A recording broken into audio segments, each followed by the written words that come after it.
ताई त्यांची थोडी तब्येत बरी नाही, तेजलताई नाहीये. वीणाताईंच्या घरी पाहुणे आले.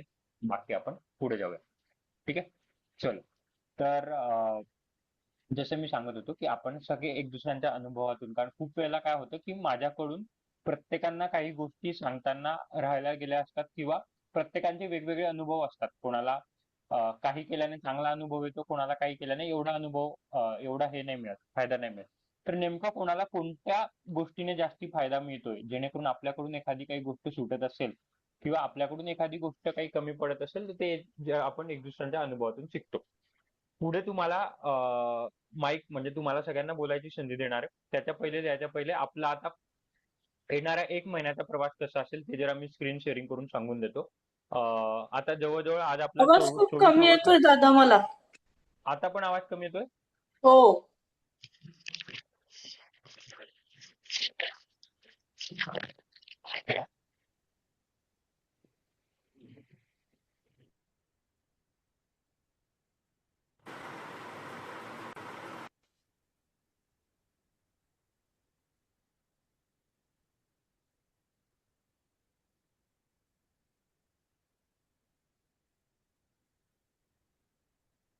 मी दुसऱ्या डिव्हाइस वरून जॉईन करतो, तेवढ्यात तुमच्या गप्पा चालू द्या. मी आला रेकॉर्डिंग आला आवाज आला दादा, आवाज आला आता व्यवस्थित. पक्का? नाही तर मी दुसरा हो, लॅपटॉप चालू करतो मला. ठीक आहे. आला चल. व्यवस्थित आता. वाचले आपले 5 मिनिटं वाचले. चलो. तर पुढे जाण्याच्या पहिले मी सांगतो की आपला येणारा 1 महिन्याचा प्रवास कसा असेल ते मी जरा स्क्रीन शेअरिंग करून सांगतो. आतापर्यंत आपले जवळजवळ एक 24वा 25वा दिवस आज आला. मी रेकॉर्डिंग मध्ये टाकलं होतं, मला आता आठवत नाही. जवळजवळ आज 24वा दिवस आहे. या आठवड्यात आपला 1 महिना संपेल. 1 महिना संपता संपता बऱ्याच काही गोष्टी आपण शिकलोय. बऱ्याच काही गोष्टी आपण घरी सराव करायचा प्रयत्न केलाय. काही सराव होऊ शकला नाहीये काही कारणास्तव वगैरे. पण आता पुढचं कसं असेल, पुढे पुढे आता आपली थोडी रिगरस प्रॅक्टिस होईल. रिगरस प्रॅक्टिस म्हणजे काय? तर ते मी आता स्क्रीन शेअरिंग वरती सांगेलच की आपण शुद्धिक्रियेवरती आता जाणार आहे. पुढच्या महिन्यात शुद्धिक्रियेवरती जाणार आहे आणि जसं मी सांगितलं, मूळ श्वासावरती येणार आहे. आता आसनं बऱ्यापैकी झालेले आहेत. आता आपण जसं पाहतो आपले पोटावरती झालेले, बसून झालेले. आता फक्त दंड स्थितीमधले राहिलेले आणि पाठीवरचे राहिलेले. सर्वांगासन वगैरे आणि दंड स्थितीमधले राहिलेले.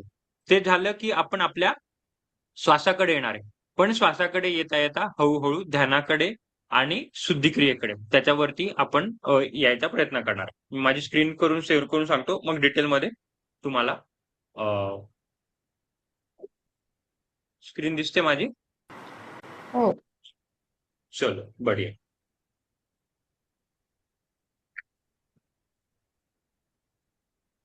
तर आतापर्यंत आपण सगळ्यांनी आपल्या शरीराची पूर्ण ओळख करून घ्यायचा प्रयत्न केला. आतापर्यंत आपण काय काय केलेलं आहे, तर बेसिक योगासनं शिकून घेतलेली, ऍडव्हान्स काय नाही, फक्त बेसिक शिकलेली आहे. श्वासाची तयारी करून घेतलेली आहे. आपण जे त्याला प्राणायाम नाही म्हणता येणार, पण आपण जे आपले लंग्स ओपन केलेले आहे, आपले बरगडे ओपन केलेले, हळूहळू श्वास मोठा घ्यायला शिकलेलो आहे, श्वास कसा घ्यायचो ते शिकतो. आणि सगळ्यात महत्वाचं म्हणजे तुम्ही चालन वॉकिंग केली किंवा तुम्ही उपवास केला किंवा तुम्ही ओंकार लिहिताय, तुम्ही डाव्या हाताने लिहिताय किंवा तुम्ही रिव्हर्स काउंटिंग करताय, ह्या सगळ्या गोष्टीने कुठेतरी मी तुमची लेप्टिन, ग्रेलिन आणि इन्सुलिन सेन्सिटिव्हिटी आपण वाढवायचा प्रयत्न केलेला. तुम्हाला आता तो जाणवत पण असेल की बऱ्यापैकी भुकेमध्ये फरक पडलेला आहे, बऱ्यापैकी भूक कमी लागायला केलेलं आहे. ते का होतंय? कारण ह्या सगळ्या काही ऍक्टिव्हिटी केल्या, त्या ऍक्टिव्हिटीमुळे तुमचे लेप्टिन आणि ग्रेलिन वरती तुमची आता ताबा वाढायला सुरुवात केली. त्याच्या व्यतिरिक्त हे सगळे मेन फंडामेंटल फायदे आले. त्याच्यामुळे हळूहळू तुम्हाला जाणवत असेल की तुमचं हळूहळू नैराश्य कमी होते, झोप वेळेवर लागायला मदत होत असेल, भुकेवर आणि जेवावर नियंत्रण होत आहे, विरुद्ध आहार होत नाहीये आणि सगळ्यात मेन म्हणजे शरीराची फ्लेक्सिबिलिटी आणि स्ट्रेंथ वाढते. आणि हे जसं जसं होतंय तसं हळूहळू वजन कमी व्हायला आता सुरुवात होईल. कारण जसं मी सांगितलं होतं की नैराश्यामुळे, टेन्शनमुळे, या सगळ्या गोष्टींमुळे आपलं कुठेतरी कोर्टिसॉल वाढतं आणि वजन हे होतं. दुसरी गोष्ट म्हणजे आपले विंडो नीट नसतात, कारण सतत आपले इन्सुलिन स्पाइक होत राहतात. त्याच्यामुळे आपलं इन्सुलिन स्पाइक झाल्यामुळे मग शरीरात इन्सुलिन रेजिस्टन्स होतो आणि वजन वाढत असतो. तर या सगळ्या गोष्टींमुळे आता हळूहळू तुम्हाला प्रत्येकाला, कोणाला नैराश्य कमी झालं असेल, कोणाला झोप वेळेवर लागत असेल, कोणाच्या भुकेवर कंट्रोल झालं असेल, कोणाची स्ट्रेन फ्लेक्सिबिलिटी वाढली असेल, आपापल्या आता इंडिव्हिज्युअल ते आता आपण सगळी चर्चा करूच. पण कुठेतरी काही ना काही थोडेफार फरक दिसायला लागलेले असतील हे मागच्या 20 एक दिवसातच.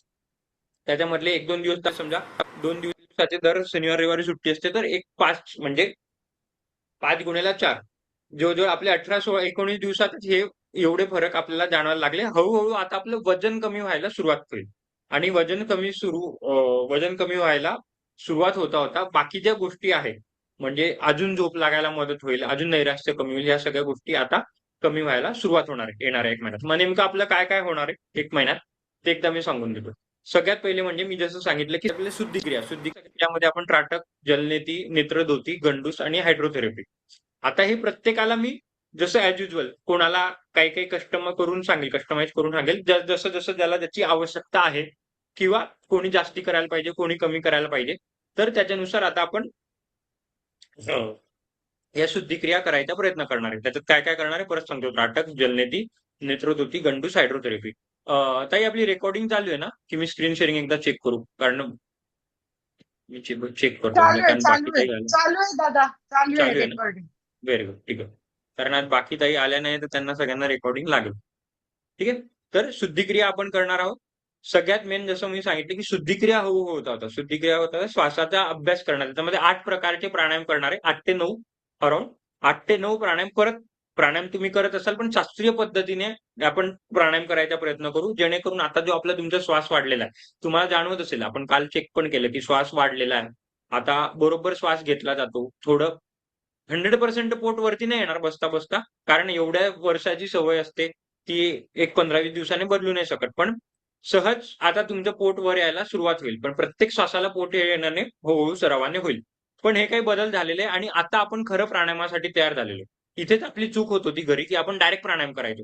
प्राणायामाची तयारी करायसाठी आपण जवळ-जवळ 1 महिना मरम्मत केली आपल्या शरीरात. तेव्हा कुठे आता आपण प्राणायाम करतो. म्हणजे आपला आता प्राणायाम बरोबर होईल. तर शुद्धिक्रिया झाली, श्वासाचा अभ्यास झाला आणि योगासन. जसं मी सांगितलं दंड स्थितीमधले 2-3 आसनं बाकी आहे. शयन स्थितीमधले 3 आसनं बाकी आहे आणि विपरीत शयन स्थितीमधले 2 आसनं बाकी आहे. हे येणाऱ्या 1 महिन्यात आपण करणार आहोत. याच्या व्यतिरिक्त तुम्हाला आता जवळ-जवळ पुढच्या आठवड्यात तुमची मी जलनेती आणि नेत्रदोती घेणार आहे. त्याच्यासाठी हा फोटो काढून घ्या. मी माझी स्क्रीन थोडी बाजूला करतो. हे तुम्हाला मेडिकलमधून मिळून जाईल. एक ₹100-1 ला मिळेल हा जलनेती पॉट ₹80-100 ला किंवा ऑनलाईन पण ऑर्डर करू शकता. जर तुम्हाला पाहिजे असेल तर मी लिंक पण पाठवेल किंवा तुम्ही आजूबाजूच्या जवळच्या मेडिकलमध्ये हे तुम्हाला मिळून जाईल. याला म्हणतात जलनेती पॉट आणि आय वॉश कप जर तुम्हाला सांगायचं असेल किंवा विचारायचं असेल तर. ते एकदा हे तुमचं सगळ्यांचं माझ्याकडे आलं, आहे. की आपण पुढच्या आठवड्यात म्हणजे आजची तारीख आहे आपली आजची तारीख आपली 7 आहे. आपण बरोबर 21 तारखेच्या आसपास हे करायचा प्रयत्न करू. म्हणजे गुरुवारी. पुढच्या गुरुवारी हा करायचा प्रयत्न करू प्रोव्हायडेड तुमच्या सगळ्यांचे हे घरी आलेलं पाहिजे. जर तुमच्याकडे आलेलं नसेल हे, जर तुम्ही ऑर्डर वगैरे करणार असेल, तर मग ऑर्डर यायला एक जवळ-जवळ 7-8 दिवस लागतात. म्हणून मी तुम्हाला पहिलेच सांगतोय. वीणाताई, तुम्ही लेट आलात. तुमच्यासाठी एक 2-5 मिनिटात रिव्हिजन सांगतो. चर्चा अशी चालू होती, की पुढच्या 1 महिन्यात आपण काय-काय करणार आहोत. हे मी काही गोष्टी सांगितल्या, जे आता आपण आतापर्यंत झालोय. पुढच्या महिन्यात आपण शुद्धिक्रिया करणार आहेत. शुद्धिक्रियामध्ये 4 ते 5 शुद्धिक्रिया आहे. त्राटक, जलनेती, नेत्रदोती, गंडूस, हायड्रोथेरपी हे आपण करणार आहोत. श्वासाचा अभ्यास करणार आहे. त्याच्यामध्ये 8 प्राणायाम आहे. 8 ते 9 प्राणायाम आहेत आणि योगासनं त्याच्यामध्ये 2 दंड स्थितीमधले राहिले, संस्थिती आणि 3 विपरीत स्थितीमधले. हे आपण येणाऱ्या महिन्यात करणार आहोत. सगळ्यात मेन म्हणजे आता आपण श्वास आपला तयार झालेला आहे. श्वास आता आपला मोठा व्हायला लागलेला आहे. पोट वरती जातंय. आपली श्वासाची कपॅसिटी वाढली तेव्हा आता आपण प्राणायाम करायला तयार झालोय. पुढच्या स्लाइडमध्ये मी सगळ्यांना सांगत होतो, की याचा मी फोटो टाकला होता. हा फोटो काढून घ्या आणि तुम्हाला जलनेती आणि आयवॉश कप हे ऑर्डर करायचे. ऑर्डर नसेल आजूबाजू मेडिकलमध्ये मिळून जातं, पण कोणाला मेडिकलमध्ये घ्यायचं नसेल ऑर्डर थोडं ऑनलाईन थोडं महाग येईल. जो एक ₹100 चा फरक पडेल. मेडिकलमध्ये ₹80-90 ला मिळूनच जाईल. तर याच्यामध्ये खूप प्रश्न असतात. त्याची उत्तर मी पहिलेच देऊन देतोय, की कसं मागवायचं? तांब्याचं मागवायचं, स्टीलचं मागवायचं, प्लास्टिकचं मागवायचं. तुम्हाला जसं मागवायचं तसं मागवू शकतात. जे अवेलेबल आहे ते. ठीक आहे? दादा, नॉर्मल बेस येस विनाताई. तुम्ही एखादी समजा चांगल्या याची लिंक जर जमत मी असेल तर पाठवू शकता. पाठवून देईल मी पाठवून ते काही तुम्हाला प्रॉब्लेम परफेक्ट पाठवून देईल. वाटतं ते. मी लिंक पण पाठवून देईल. पण मी आता फक्त फोटो दाखवून ठेवतोय. ज्याला स्क्रीनशॉट काढायचा ते काढून ठेवा. मी लिंक पण पाठवून देईल फ्लिपकार्टवरून वगैरे काय. ठीक आहे? चालेल? ठीक आहे. माझ्याकडे चलो. दादा माझ्याकडे हे भांड आहे. ओके सीमाताई. हॅलो. तुमच्याकडे आहे म्हटलं हे जलनेतीचं आहे आणि आय ड्रॉप एक आहे म्हणजे धुवायचं एक भांड आहे माझ्याकडे. 2 पाहिजेत ठीक का? चालेल. मग मी तुम्हाला सांगेल की आयचं ते कोणतं कसं घ्यायचं ते. जलनेती आहे तर ते त्याची मी प्रॉपर प्रोसेस सांगेल की ते कसं वगैरे. प्रश्न उत्तर मी सगळे घेतो. आता फक्त आपण प्रेझेंटेशन एकदा संपवू द्या, मग मी सगळ्यांचे प्रश्न उत्तर घेतो. ठीक आहे. चालेल. त्याच्या व्यतिरिक्त चर्चासत्रामध्ये काय काय घेणार आहे, तर चर्चासत्रामध्ये आपलं स्वरविज्ञान सगळ्यात महत्वाचं राहिलंय. खूप महत्वाचं आहे स्वरविज्ञान. स्वरविज्ञानाला 2 दिवस लागतील, म्हणजे एक मंगळवार गुरुवार किंवा गुरुवार मंगळवार असे 2 दिवस लागतील. स्वरविज्ञान राहिलंय. जपयोग राहिलंय, जे मी तुमच्याकडून आता जप करून घेतो. मी तुम्हाला सगळ्यांना फास्ट फॉरवर्ड घेतलेलं आहे, पण त्याचं महत्व, ते का करतोय, कसं वगैरे त्याच्याबद्दल इन डिटेलमध्ये आपण एवढं डिस्कशन केलेलं नाहीये, जपयोग वगैरे. त्राटकवरती लेक्चर राहील, कारण त्राटक करायच्या पहिले ते कसं करायचं वगैरे. योग निद्रा, सहज ध्यान मला तुमच्याकडून घ्यायचंय. त्याला आवाजावरून किंवा त्याला निस्पंद ध्यान पण म्हणतात. निस्पंद ध्यान घ्यायचंय. त्याच्या व्यतिरिक्त 2 प्रश्न उत्तरांसाठी सत्र मी रिझर्व्ह ठेवलेले, की जर आपल्या याच्या व्यतिरिक्त तुम्हाला काही प्रश्न वगैरे असतील वगैरे, खूप प्रश्न राहून गेलेले असतील, तर त्यासाठी मी मुद्दामून 2 प्रश्न वर्ग उत्तर रिझर्व्ह ठेवलेले. तर तुमचे जे जे काही प्रश्न असतील ते दररोज लिहत जा. त्याच्या व्यतिरिक्त जसं मी सांगितलं होतं, मी पुढच्या स्लाइडमध्ये सांगेल, पण आता येणाऱ्या सोमवारपासून तुम्हाला तुमची नाडी दररोज अभ्यास करायची. जसं जसं आपण प्राणायाम करायला लागू तसं. ती कशी करायची, काय करायची ते मी तुम्हाला सांगेल. पण फक्त आता आपला पुढच्या 1 महिन्याचा काय योग असणार आहे त्याच्यात मी सांगतोय. आणि योग निद्रा करून घ्यायची. योग निद्रा खूप खूप महत्वाची आहे. आपल्यापैकी सगळ्या ताईंना कुठेतरी योग निद्रा खूप आवश्यक आहे. झोप वेळेवर येण्यासाठी, झोप शांत येण्यासाठी. जसं जसं वय वाढतं तसं तसं झोपेचा प्रॉब्लेम, झोपेची समस्या होते. ती योग निद्रा आपण करणार आहोत. तर हा एकंदरीत आपल्या पुढच्या 1 महिन्याचा आराखडा असणार आहे. त्याच्या व्यतिरिक्त मी तुम्हाला आता याचा स्क्रीनशॉट पाठवेल, किंवा मी पाठवायच्या व्यतिरिक्त तुम्ही आता एक छोटीशी डायरी बनवून घ्यायची. त्या डायरीमध्ये आता जसं मी इथे लिहिलेलं आहे, बारीक आहे तुम्हाला दिसत नसेल, तर तुम्हाला आता काय काय लिहायचंय, काय काय नोट करायचे ते एकदा लिहून घ्या. सगळ्यात पहिले सकाळी उठल्यावर तुमची कोणती नासिका चालू आहे ते तुम्हाला वहीवर लिहायचं दररोज तारखेनुसार. हे दररोज तुम्हाला 3 आठवडे कंटिन्यूस करायचे. हवं तर लिहून घ्या, मी तुम्हाला सांगतो, म्हणजे तुम्हाला एवढं बारीक दिसत नसेल तर. दिवस उगवला की माझी कोणती नासिका चालू असते, म्हणजे बेडवरती जेव्हा आपले डोळे उघडतात तेव्हा माझी कोणती नासिका चालू असते ते नोट करायचं, ऑब्झर्वेशन करायचं. नंतर आपला क्लास होईल, जे आपलं 7:30 7:15 ला आपला क्लास संपतो. त्याच्यानंतर मग तुमची कोणती नासिका चालू आहे ते नोट डाऊन करायचं, ते लिहून ठेवायचं. त्याच्यानंतर नॉर्मल घरातली कामं करत असताना, आपलं स्वयंपाक बनवत असताना, जे काही तुमची घरातली कामं असतात ते, तिथे 3री रीडिंग येईल. 4थी रीडिंग जेवताना. जेवताना म्हणजे तिघी जेवण झाल्यावर, म्हणजे नाश्ता झाल्यावर, 2घी वेळेचे जेवण झाल्यावर तुमची कोणती नासिका चालू आहे. आणि एक दुपारी चेक करायचं, दुपारी कोणती नासिका चालू आहे, आणि संध्याकाळी. असं तुम्ही आता दर Monday, Tuesday, Wednesday, Thursday, Friday असे बरोबर 5 दिवस 3 आठवडे लिहिणार.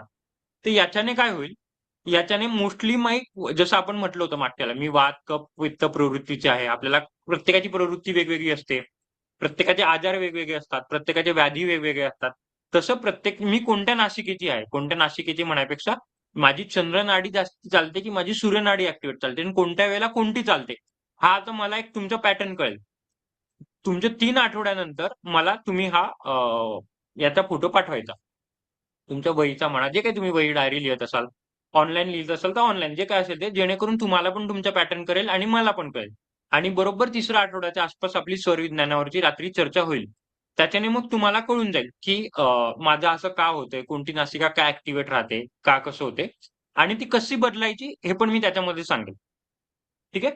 पण त्याच्या पहिले नेमकं आता आपण इतके दिवस पाहिलं की नेमकी माझी गडबड काय होत होती, हे आपण 1 महिना आपण पाहिलं की आपण कुठे श्वास चुकत होता, काय होता. तर आता एकदा हे स्वरविज्ञानाचं पण बघून घेऊया येणाऱ्या 3 आठवड्यात. आणि याच्यात एखाद आठवड्यात त्याचं उत्तर निघू नाही शकत. 1 आठवड्यात आपण जनरलाइज नाही करू शकत की जेवल्यावर हेच होतं का, हे बदलत राहते. कधी जेवल्यावर उजवी राहील, कधी डावी राहील. त्याच्यामुळे ऍटलीस्ट आपल्याला 15 दिवस तरी पाहिजे, म्हणून मी 18 दिवस ठेवतो सेपर साईड. एखाद दिवस काही इकडे तिकडे झालं तर 18 दिवस आपण हे ऑब्झर्वेशन. ठीक आहे. असे येणारे आपले पुढचा 1 महिना राहील. त्याच्या व्यतिरिक्त 2 महिन्यानंतर तो पुढचा ऍडव्हान्स कोर्स असतो. त्याच्यानंतर मी 2 महिन्याच्या शेवटी बोलेल, ते आता त्याच्याबद्दल चर्चा करत नाही. पण एकंदरीत हा आपला 1 महिन्याचा पुढचा असा प्रवास असणार आहे. याच्याबद्दल कोणाला काही शंका, प्रश्न असतील ते विचारू शकतात. मग आपण आपल्या अनुभव सत्राकडे बोलूया.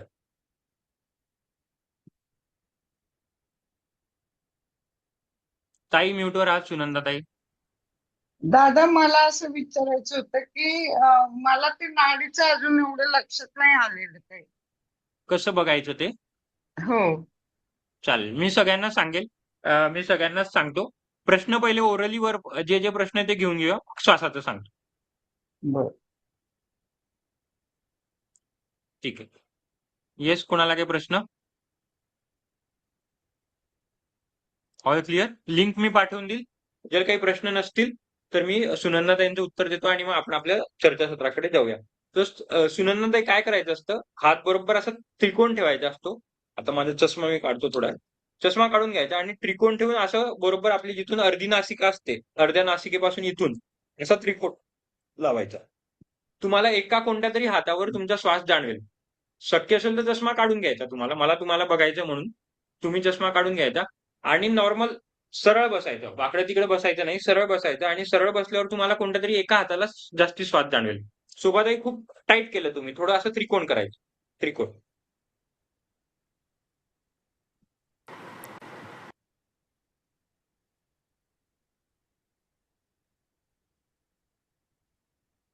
जाणवतो सुनंदाताई? आता डाव्या बाजूला जाणवलं मला. हा, म्हणजे तेच ना, कोणत्या तरी एका साईडला जाणवलं म्हणजे असं. आता तुमची डावी म्हणजे चंद्र चालू असेल तर कोणत्या तरी एका साईडलाच जाणवेल, दोघी साईडला जाणवणार नाही. दुसऱ्या साईडला पण हळूहळू छोटासा श्वास येईल, पण तेच तसं सांगितलं, 5 ते 10% दुसऱ्या नासिकेने चालू असतं, उरलेले 90% जी नाडी चालू असते ती जनाने चालू असते. तर असे दररोज तुम्हाला आता दादा. ऑब्झर्वेशन समोरपासून लिहायचे. येस विनाताई?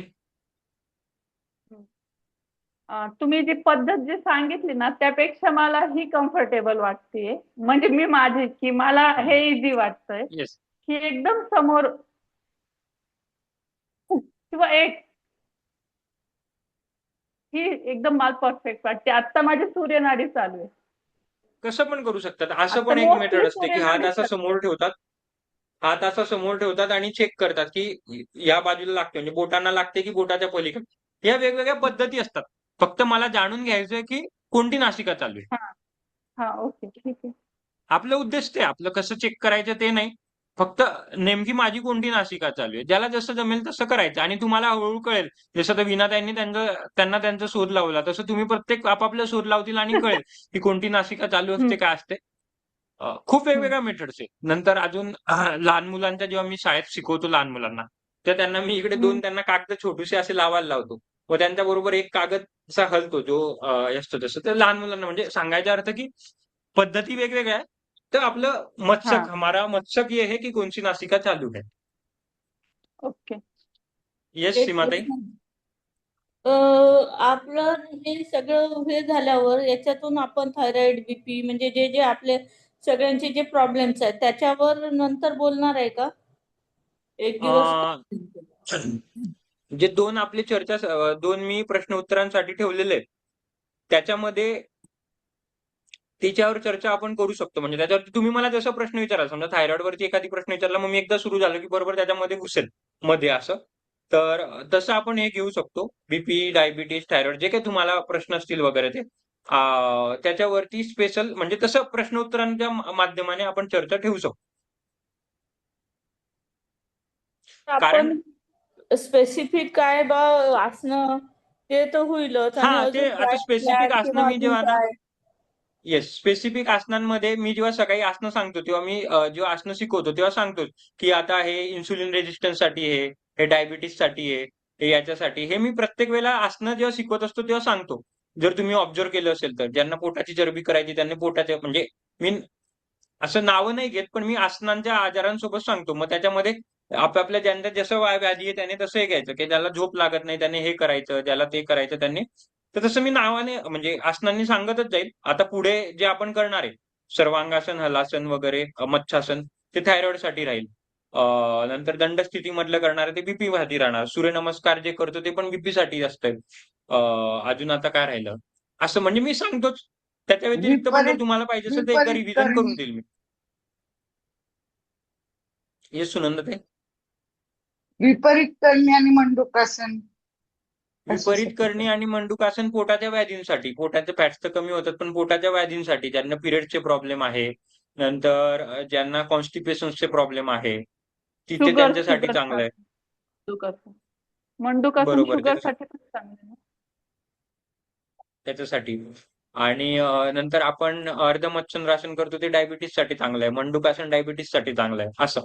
म्हणजे हे मी भुजंगासन झालं. भुजंगासन आपल्या याच्यासाठी चांगलं आहे, थायरॉइडसाठी चांगलं आहे, पण जास्ती याच्यामध्ये हे करायचं नाही. भुजंगासन पाठीच्या मणक्यांसाठी उष्टासन चांगलं आहे. असं उष्टासन ते थायरॉइड साठी उष्टासन.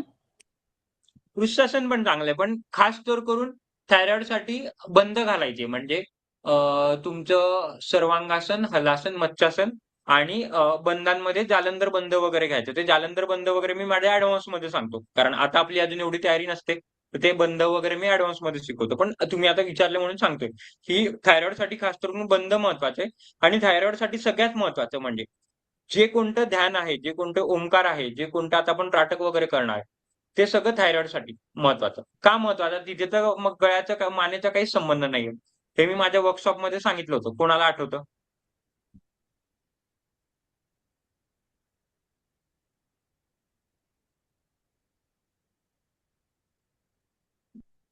परत सांगा दादा.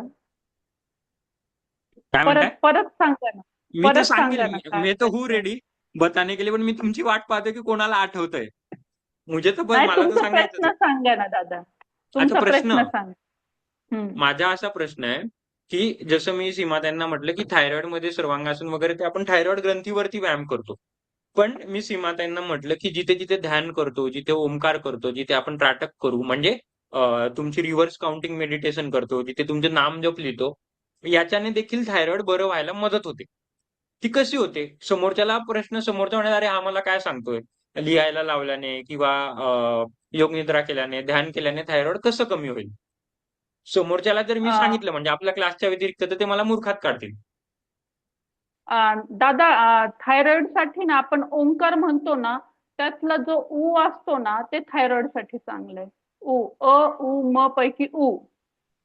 Very good. आणि ध्यान, मग ध्यानाचा कसा हिशोब लावाल?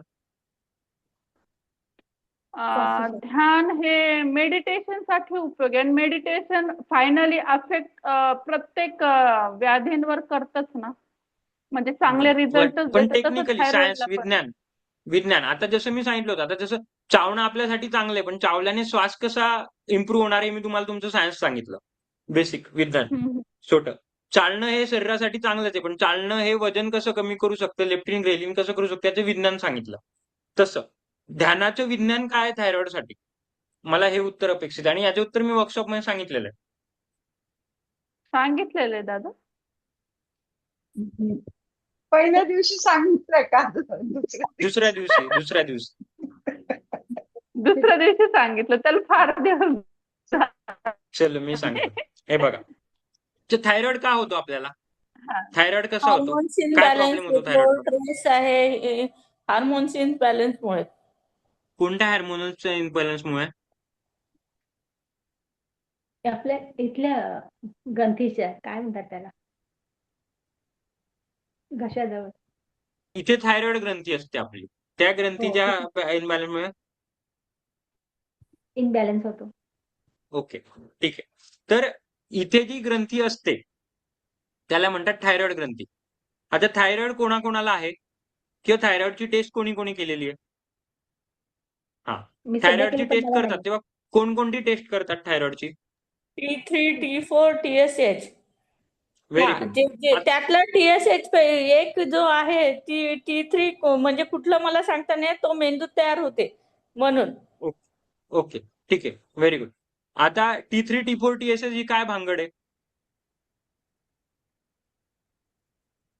इन्सुलिन भानगड मी शिकवली होती की इन्सुलिन पॅन्क्रियाज मधून निघतं वगैरे. T3, T4 हा काय प्रकार आहे? दादा, आम्हाला एवढंच माहितीये की निगेटिव्ह आलं ना नॉर्मल आहोत. एवढंच माहिती. चला, मी सांगतो, विज्ञान सांगतो, मग एक फटाफट सांगतो विज्ञान. विषय प्रश्न विचारला म्हणून मग आपण आपल्या चर्चासत्राकडे जाऊया. हे सगळं मी ऍडव्हान्स मध्ये घेतोच, पण तुम्हाला एक शॉर्ट मध्ये सांगतो. तर बेसिकली काय असतं की आपल्या मेंदूमधून, जसं सीमाताईंनी सांगितलं, मेंदूमधून there is something called as thyroid stimulating hormone. Thyroid stimulating hormone. अच्छा, मी वर्कशॉप मध्ये फॅनचे उदाहरण दिलं होतं की फॅन जर खराब झाला तर आपल्या बटनामध्ये प्रॉब्लेम असू शकतो, बटनामध्ये नसलं तर वायरीमध्ये. आठवलं? मोटर मध्ये असू हे त्याचे शकतो. उदाहरण होतं. हे त्याचं उदाहरण होतं की आपल्या हे जे, जसं शोभाताईंनी सांगितलं की इकडे थायरॉइड ग्रंथी असते, थायरॉइड ग्रंथी असते, तर इथे आपल्या शरीरात T4 असते. T4. ठीक आहे. इथे असतं TSH. आणि आपल्या शरीराच्या सगळ्या अंगात लिव्हर म्हणा, ॲड्रेनल ग्लॅंड म्हणा, तिथे T3 असतं. आता हे तिघी कसे सोबत काम करत असतात ते मी सांगतो तुम्हाला. आता आपलं सगळ्यात पहिले जेव्हा कुठल्या पण आपल्या शरीरातली समजा आपलं वजन वाढवायचंय, कमी करायचंय, एखादी केसांची वाढ करायची, केसांची ग्रोथ कमी करायची, जिथे पण कमी जास्ती करायचंय, वाढ असो, पोटात बाळ असेल त्याची वाढ करायची, किंवा आपले सेल्स वाढताय, मरताय, हे सगळं T3 करतं. T3 नावाचे हार्मोन करतं. T3 नावाचे हार्मोन करायसाठी काय असतं, T3 हार्मोन सगळ्यात शेवटी असतं. T3 हे T4 बनवतं. T4 असतं आपल्या इथे, आणि T4 बनवते हे TSH. आता काय होतं, जेव्हा हे हार्मोन बनवायसाठी मेंदूतून सिग्नल देतो TSH नावातच आहे, थायरॉइड स्टिम्युलेटिंग हार्मोन, म्हणजे स्टिम्युलेट करतं. ते काय करतं, मेंदूमधून काही सिग्नल जातात आणि ते थायरॉइड पर्यंत पोहोचतात, T4 पर्यंत पोहोचतात, की आता तुला T4 जनरेट करायचंय. मग थायरॉइड ग्रंथी काय करते, T4 जनरेट करून ती T3 मध्ये जाते. आता याच्यामध्ये गंमत अशी असते की T4 जे हार्मोन असतं ना, ते इनॅक्टिव्ह असतं. याचं मी अजून एक उदाहरण देतो. म्हणजे गहू आपण नुसते खाऊ शकतो का, कोरडे? नाही. जरी जी चपाती ती गव्हापासूनच बनलेली आहे, पण गहू आपण नुसतं खाऊ शकत नाही. गहू हे इनॅक्टिव्ह फॉर्म आहे. गव्हाचं पहिले तुम्हाला पीठ करावं लागेल, पिठाचं कणिक मळावं लागेल, आणि मग ते खाणार. तसंच T3 असते. T4 मधून T3 बनलेलं असते. तुम्ही डायरेक्ट T4 कंझ्युमच करू शकत नाही. आता काय होतं, जे थायरॉइड पेशंट असतात त्यांच्या T4 मध्ये गडबड होते, की हे T4 कुठेतरी कमी प्रमाणात बनतं. आता ते कमी प्रमाणात बनायचे खूप सारे गोष्टी असू शकतात, वेगवेगळे कारण असू शकतात. एक तर म्हणजे तुमच्या मेंदूमधून TSHच रिलीज होत नाहीये, ते पहिलं कारण असू शकतं. म्हणजे मी त्याला सांगतो की स्विचच खराब आहे तुमचा. स्विच खराब नाही तर फॅनपर्यंत इलेक्ट्रिक वायर पासून सिग्नल जातच नाहीये. दुसरं कारण असू शकतं की T4च इकडे, म्हणजे इथून तर सिग्नल जात आहे, पण पंख्याचे पातेच फिरत नाहीये. बटन तर बरोबर लागतंय, इलेक्ट्रिक इंकल जाते, पण पंख्याचे पातेच फिरत नाही. तर कुठेतरी T4 मध्ये गडबड असतं. पुढचे समजा T4 पण ओके, तर कुठेतरी पंखा तर फिरतोय, पण पंख्याची आम्हाला हवाच लागत नाही.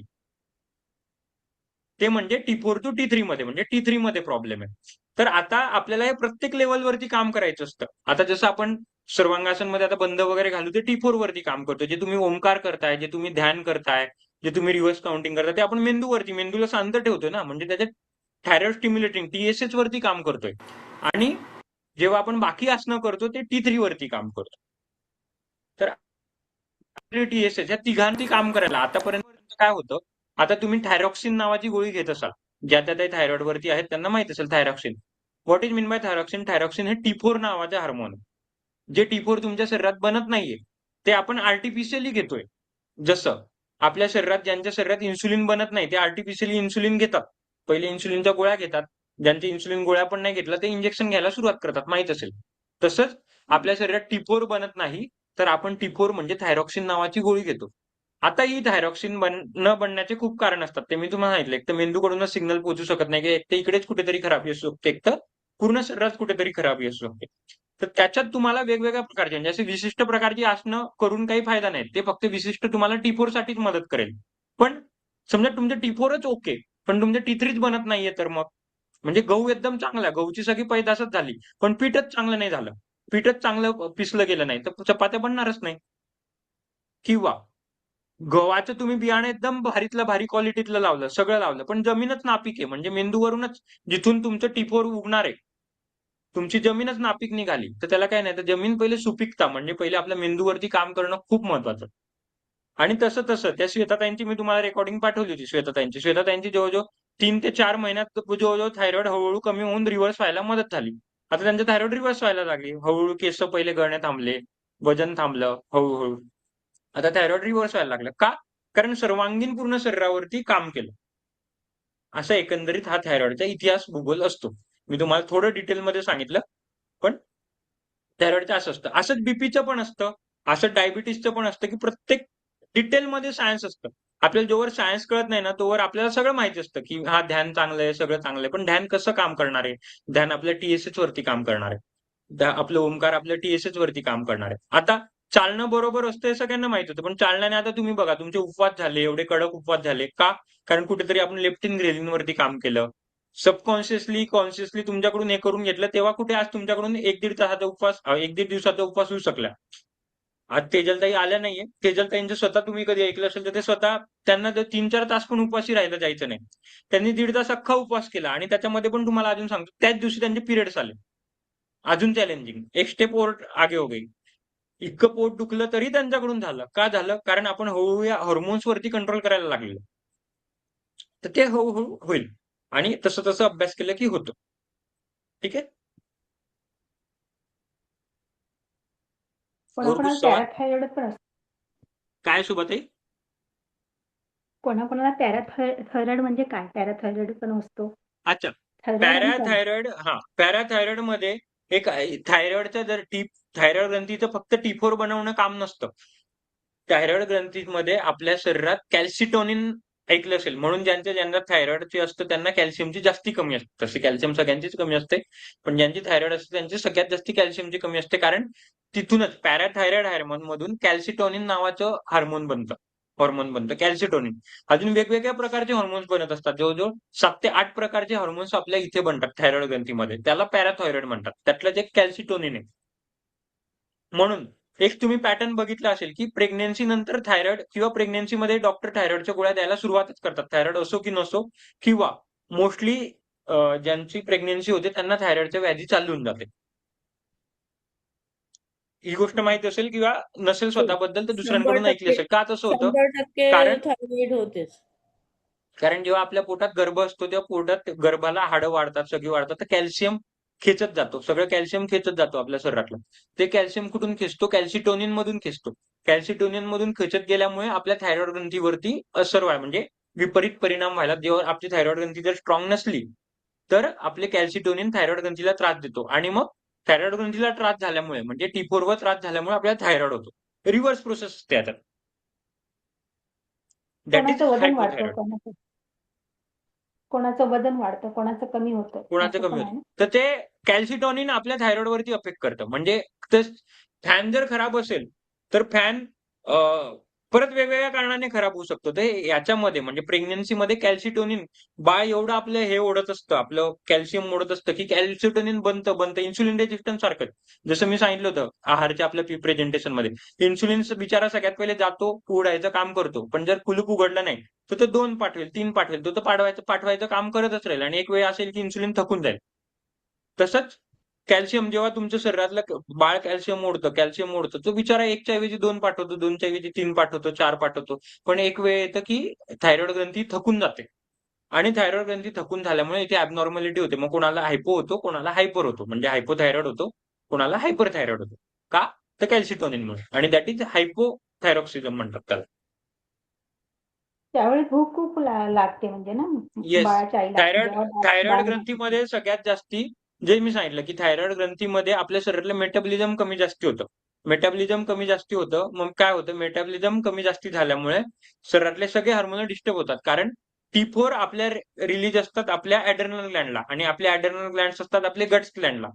गट ग्लँडमध्ये आपले लेप्टिन ग्रेलिन्स असतात. तर थायरॉइड अफेक्ट झालं. थायरॉइडमुळे आपल्या शरीरातले जवळजवळ 108 ते 109 प्रकारच्या सगळ्या जे मेकॅनिझम होतात ते रेग्युलेट होतात.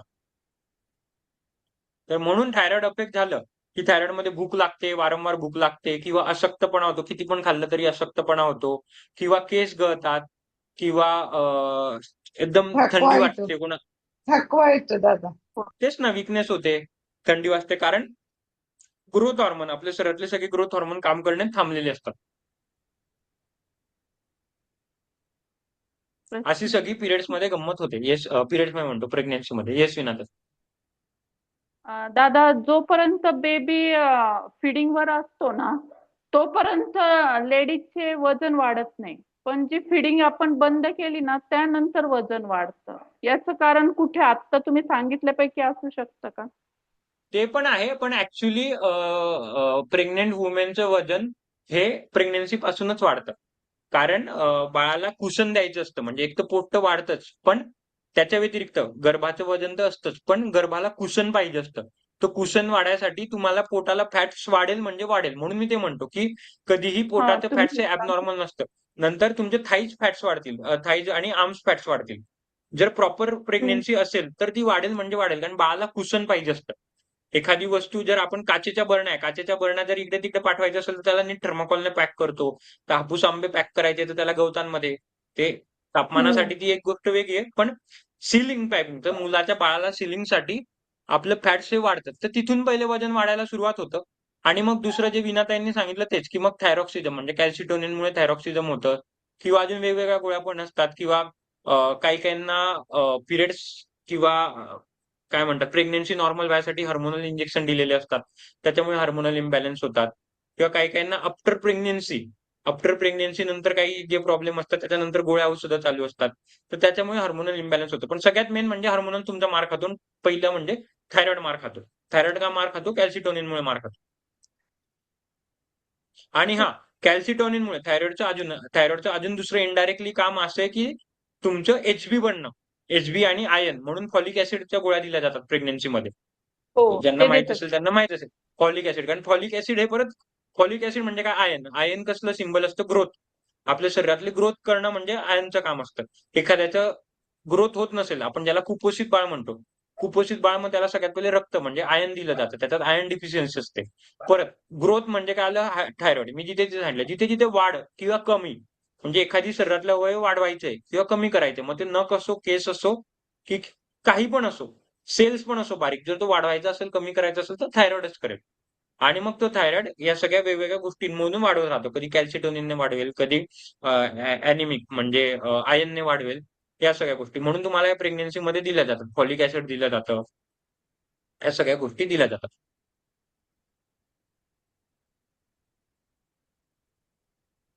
और कुछ सवाल?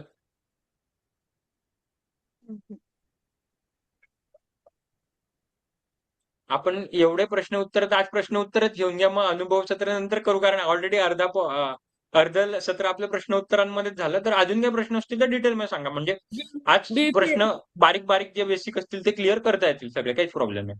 थायरॉइडचं होऊन गेलं आता बीपीचं पण रिझन सांगून द्या.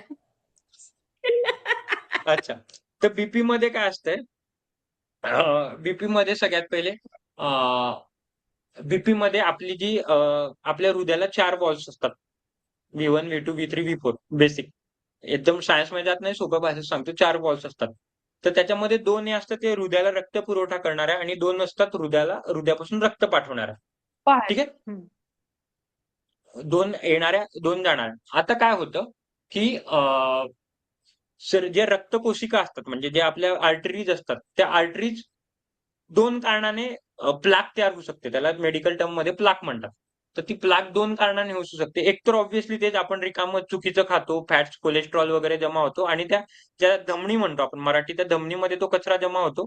आता इकडे सगळ्यात महत्वाचं एक फार महत्वाचं असतं की लोकांना काय वाटतं की फॅट्स जमा झाल्यामुळे आर्टरीज मध्ये ब्लॉकेज झाल्यामुळे आपला रक्तपुरवठा थांबला. तसं होत नसतंय. काय होतं जर मला इकडे एखादी जखम झाली जर मला इकडे आता समजा एखादी जखम झाली काही सुई लागली किंवा काय लागली तर काय होईल तिकडे ती जखम बरी करायसाठी आपल्या डब्ल्यूबीसी अटॅक करतील प्लेटलेट्स अटॅक करतील ती जखम भरली जाईल ती जखम भरली गेल्याशिवाय सगळ्यात पहिले तिकडे काय होईल एखादी पल्स तयार होईल किंवा तिकडे काळा पडतो काळा चट्टा पडतो किंवा तिकडे क्लॉटिंग तयार होते.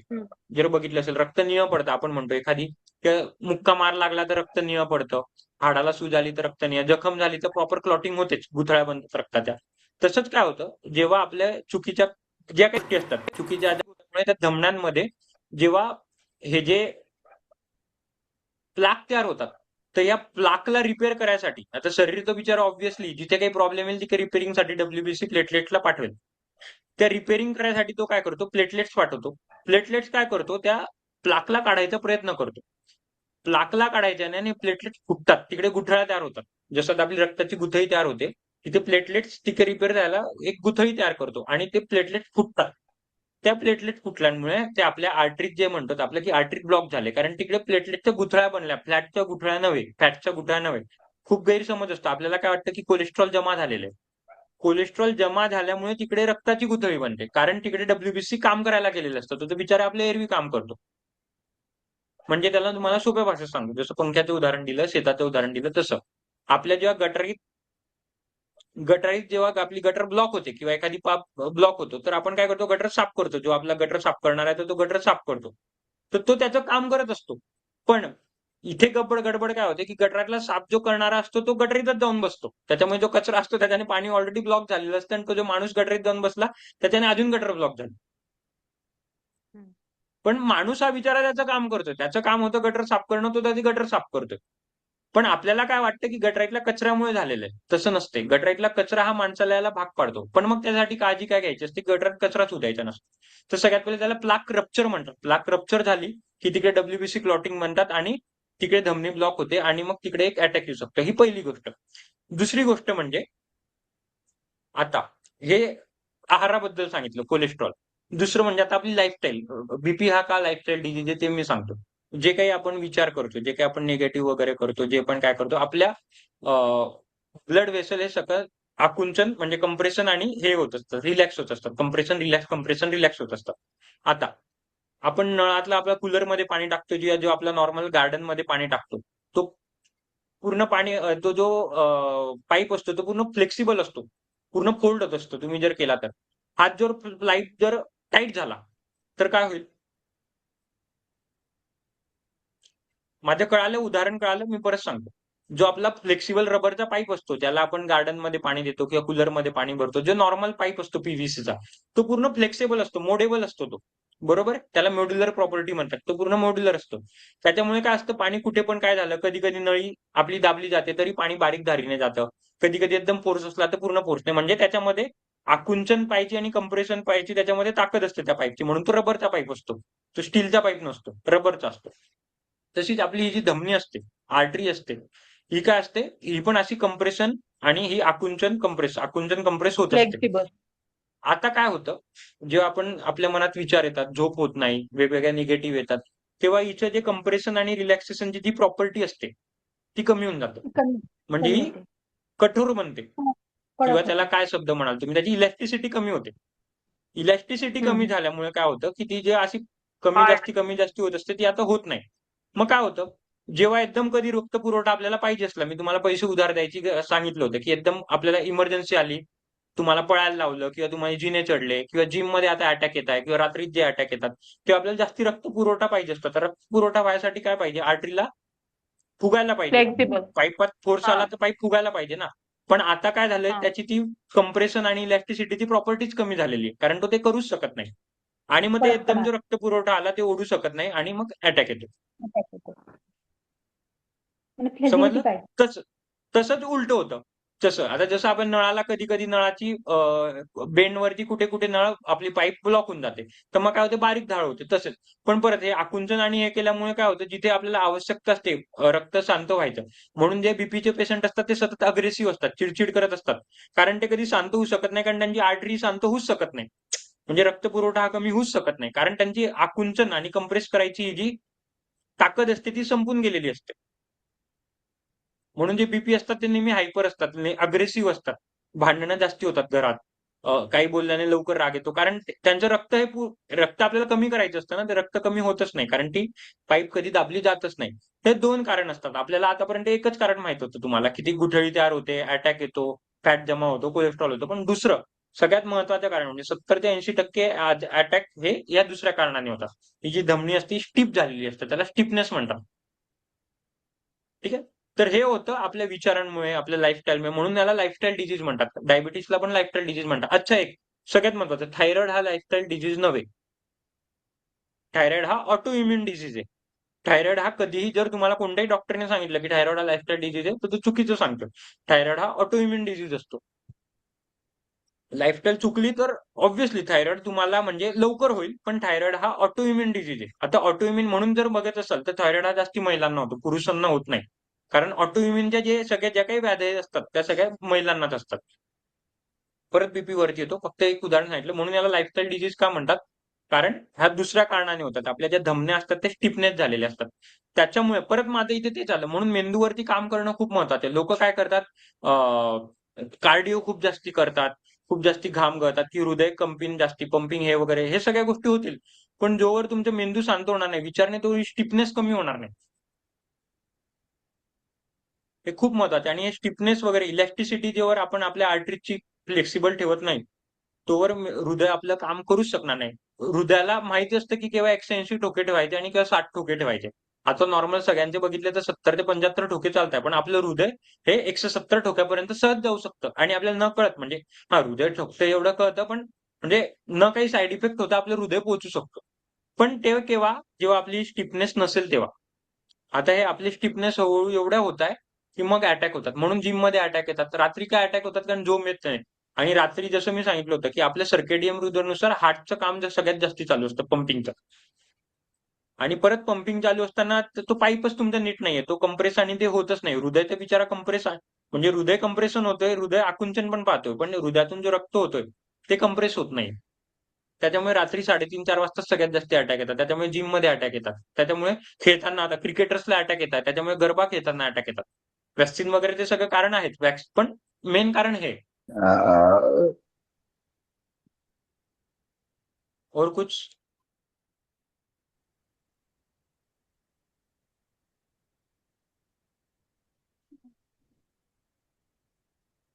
काही प्रश्न आहे याच्यात? समजलं? असंच कसं जिम मध्ये वगैरे पहिले कधी जिम वगैरे नसायचं तर अटॅकचं प्रमाण होतं का असं म्हणते मी. आता प्रमाण वाढलं का? वाढलं का? पहिले ओके. तर जिम वगैरे काही नव्हतं. ओके.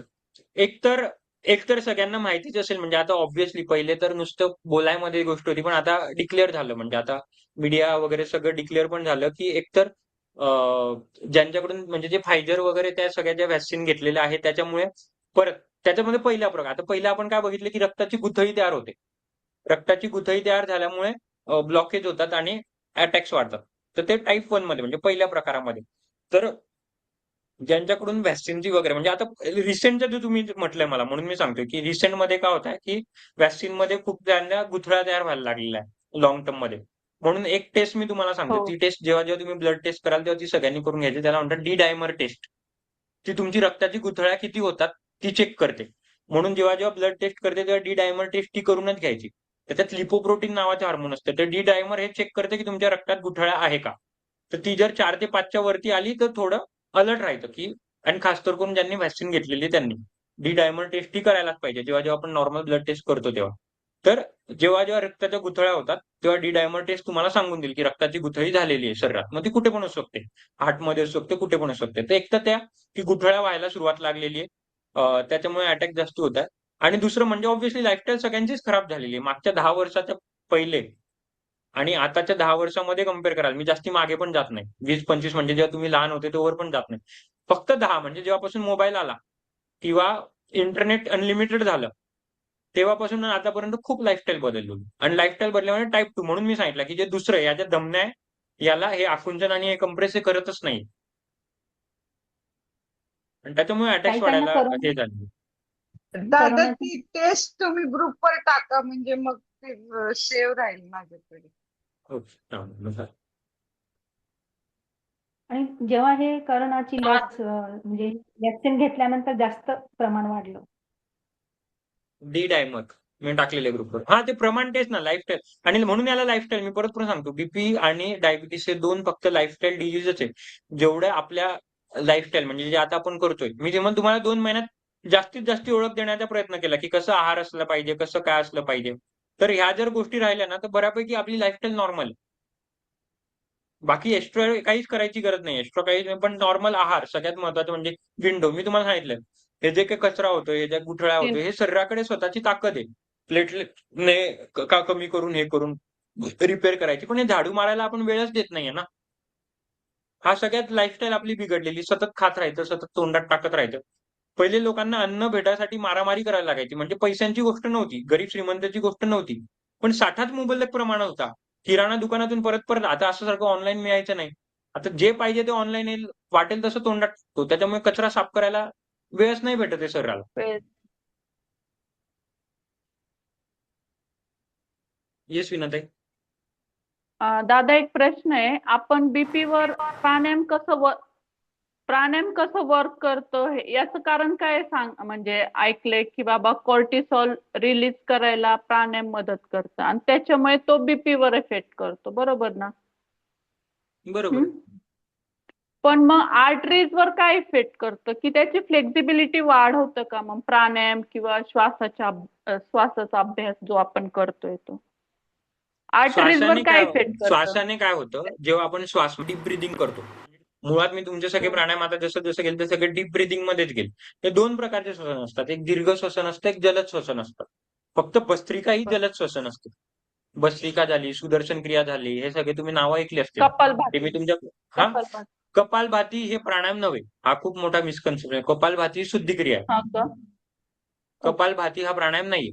कपालभाती ही शुद्धिक्रिया आहे. ठीक आहे. तर प्राणायाम काय करतो बेसिकली, जेव्हा डीप ब्रिदिंग घेतो तेव्हा आपल्या शरीरातली पॅरासिम्पॅथेटिक नर्वस सिस्टम ऍक्टिव्हेट करतो. पण प्राणायाम केल्यावर शांत का वाटतं? प्राणायाम केल्यावर कधीच असं तुम्हाला पळू पळू वाटणार नाही, की असं एनर्जेटिक म्हणजे एनर्जेटिक वाटेल, पण सांगायचा अर्थ असं कसं म्हणजे असं उग्र वाटणार नाही. नेहमी प्राणायाम तुम्हाला काम डाऊन करेल, शांतते करेल. का करेल? कारण शरीर ते आपलं पॅरासिम्पॅथेटिक नर्वस सिस्टम ऍक्टिव्हेट करतं. पॅरासिम्पॅथेटिक नर्वस सिस्टम कशी ऍक्टिव्हेट होते आपल्या शरीरातली, की जे आपले हे जे धमन्या असतात ते शांत झालेले असतात. म्हणून मी म्हटलं की बीपीच्या या धमन्या कधी शांत होतच नाही.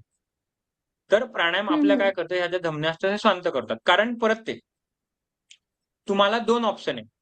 एका ए पॉइंट वरून बी पॉइंट वर एखादी गोष्ट नेण्यासाठी दोन ऑप्शन आहे. एक तर ती जोरात फेकून मारा, किंवा त्याच्यामध्ये वजन जास्ती टाका, तेव्हा ते फास्ट जाईल. बरोबर की ग्रॅव्हिटीने जर मी 1 लिटरची बॉटल सोडली आणि 500 ml ची बॉटल सोडली, तर सगळ्यात पहिले कोणती खाली पडेल? 1 लिटरची, कारण वजन जास्ती आहे. जास्त. किंवा दुसरं मला खाली पाडायसाठी ऑप्शन काय? दोघी समजा वजन सेम आहे, तर एकाला मी जोरात आपटेल आणि एकाला नॅचरल सोडून देईल.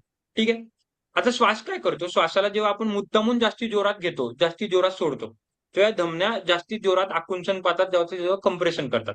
आणि हे आकुंचन कंप्रेशनने पॅरासिम्पॅथेटिक नर्वस सिस्टम ऍक्टिव्हेट होते, आणि पॅरासिम्पॅथेटिक नर्वस सिस्टम झाल्यामुळे कोर्टिसॉल कमी होतं. त्याला वेगल नर्व ऍक्टिव्हेशन म्हणतात. वेगस नर्व ऍक्टिव्हेशन, याला लिहून घ्या, vagal nerve, VAGUS, vagus nerve activation. आणि वेगस नर्व ऍक्टिव्हेट झाल्यामुळे आपल्या शरीरातलं कोर्टिसॉल कमी होतं.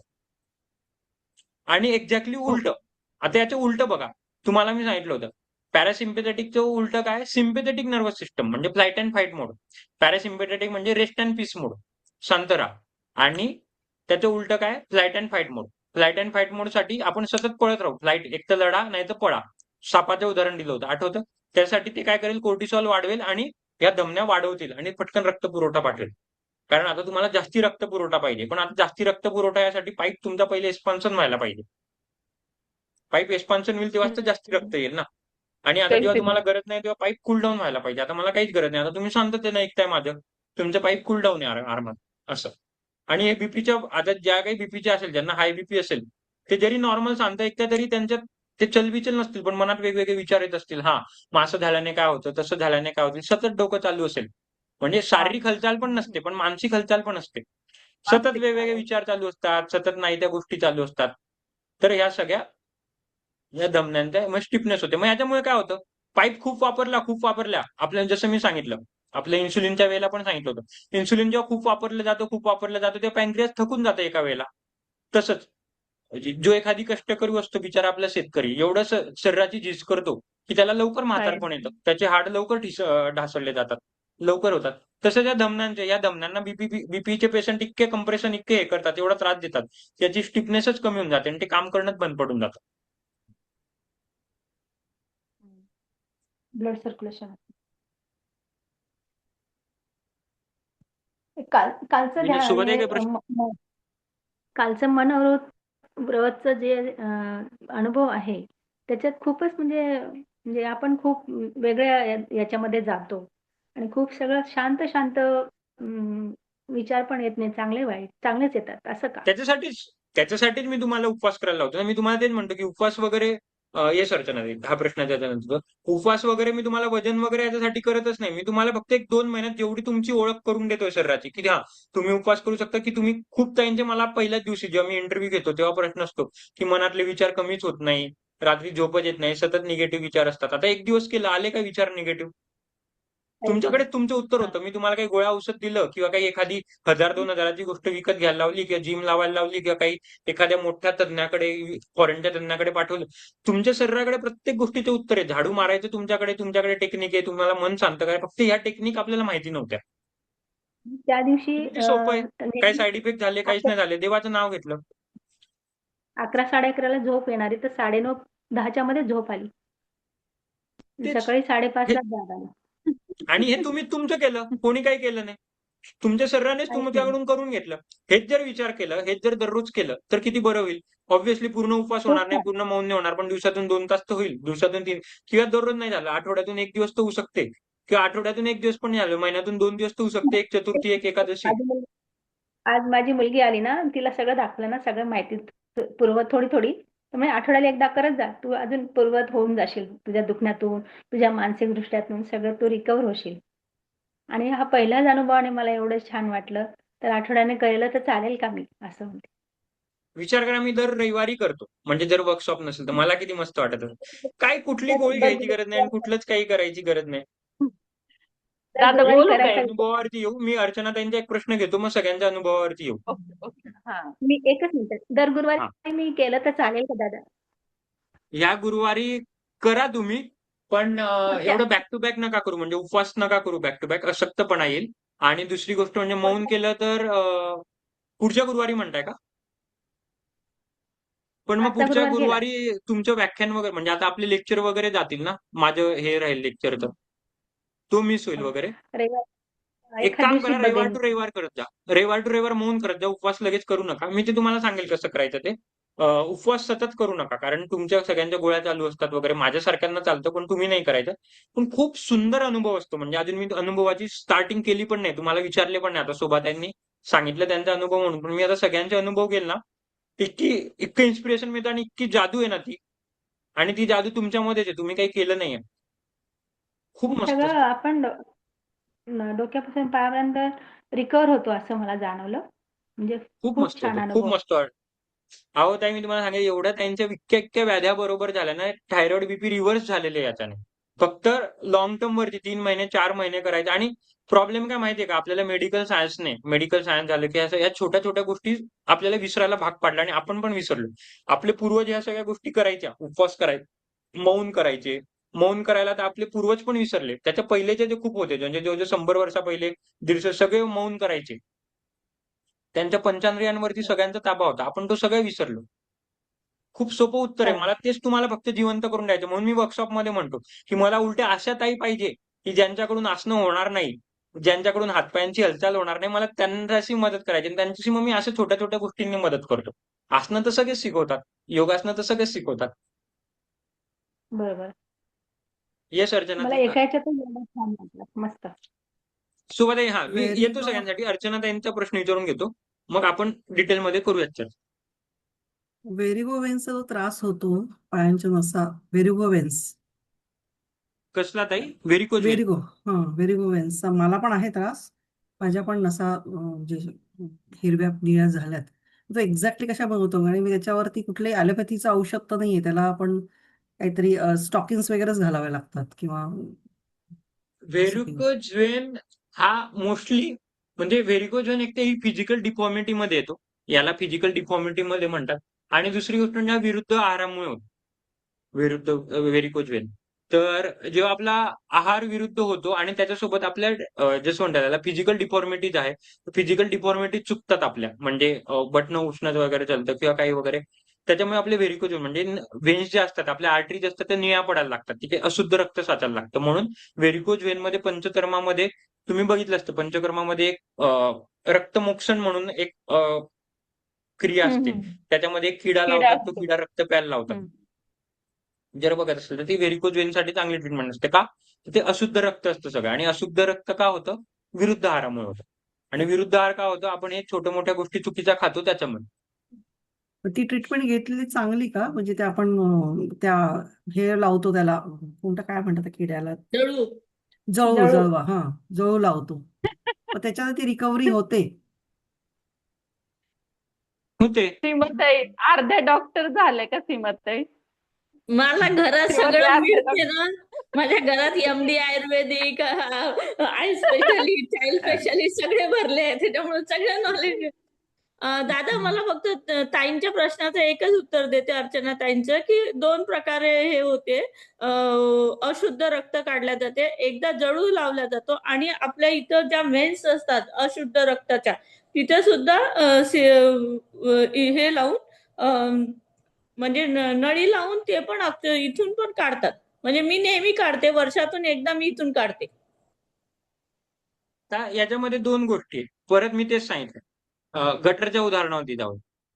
एक आहे की आपण असं म्हणतो की गटर फावड्याने साफ करा, एक म्हणतो मशीनने साफ करा, एक म्हणतो सक्शनने साफ करा. पण जर गटरमध्ये कचरा झाला नाही तर एकदा साफ करून गटर क्लिअर करून द्या आणि मग गटरमध्ये कचराच येऊ नका देऊ ना. तो व्हेरिकोज व्हेनचा कन्सेप्ट आहे. आपण किती वेळा रक्त मोषण कराल आणि किती वेळा हे कराल, पण जर आपला विरुद्ध हार जर नीट झाला तर रक्त पूर्ण साफ होऊन जाईल.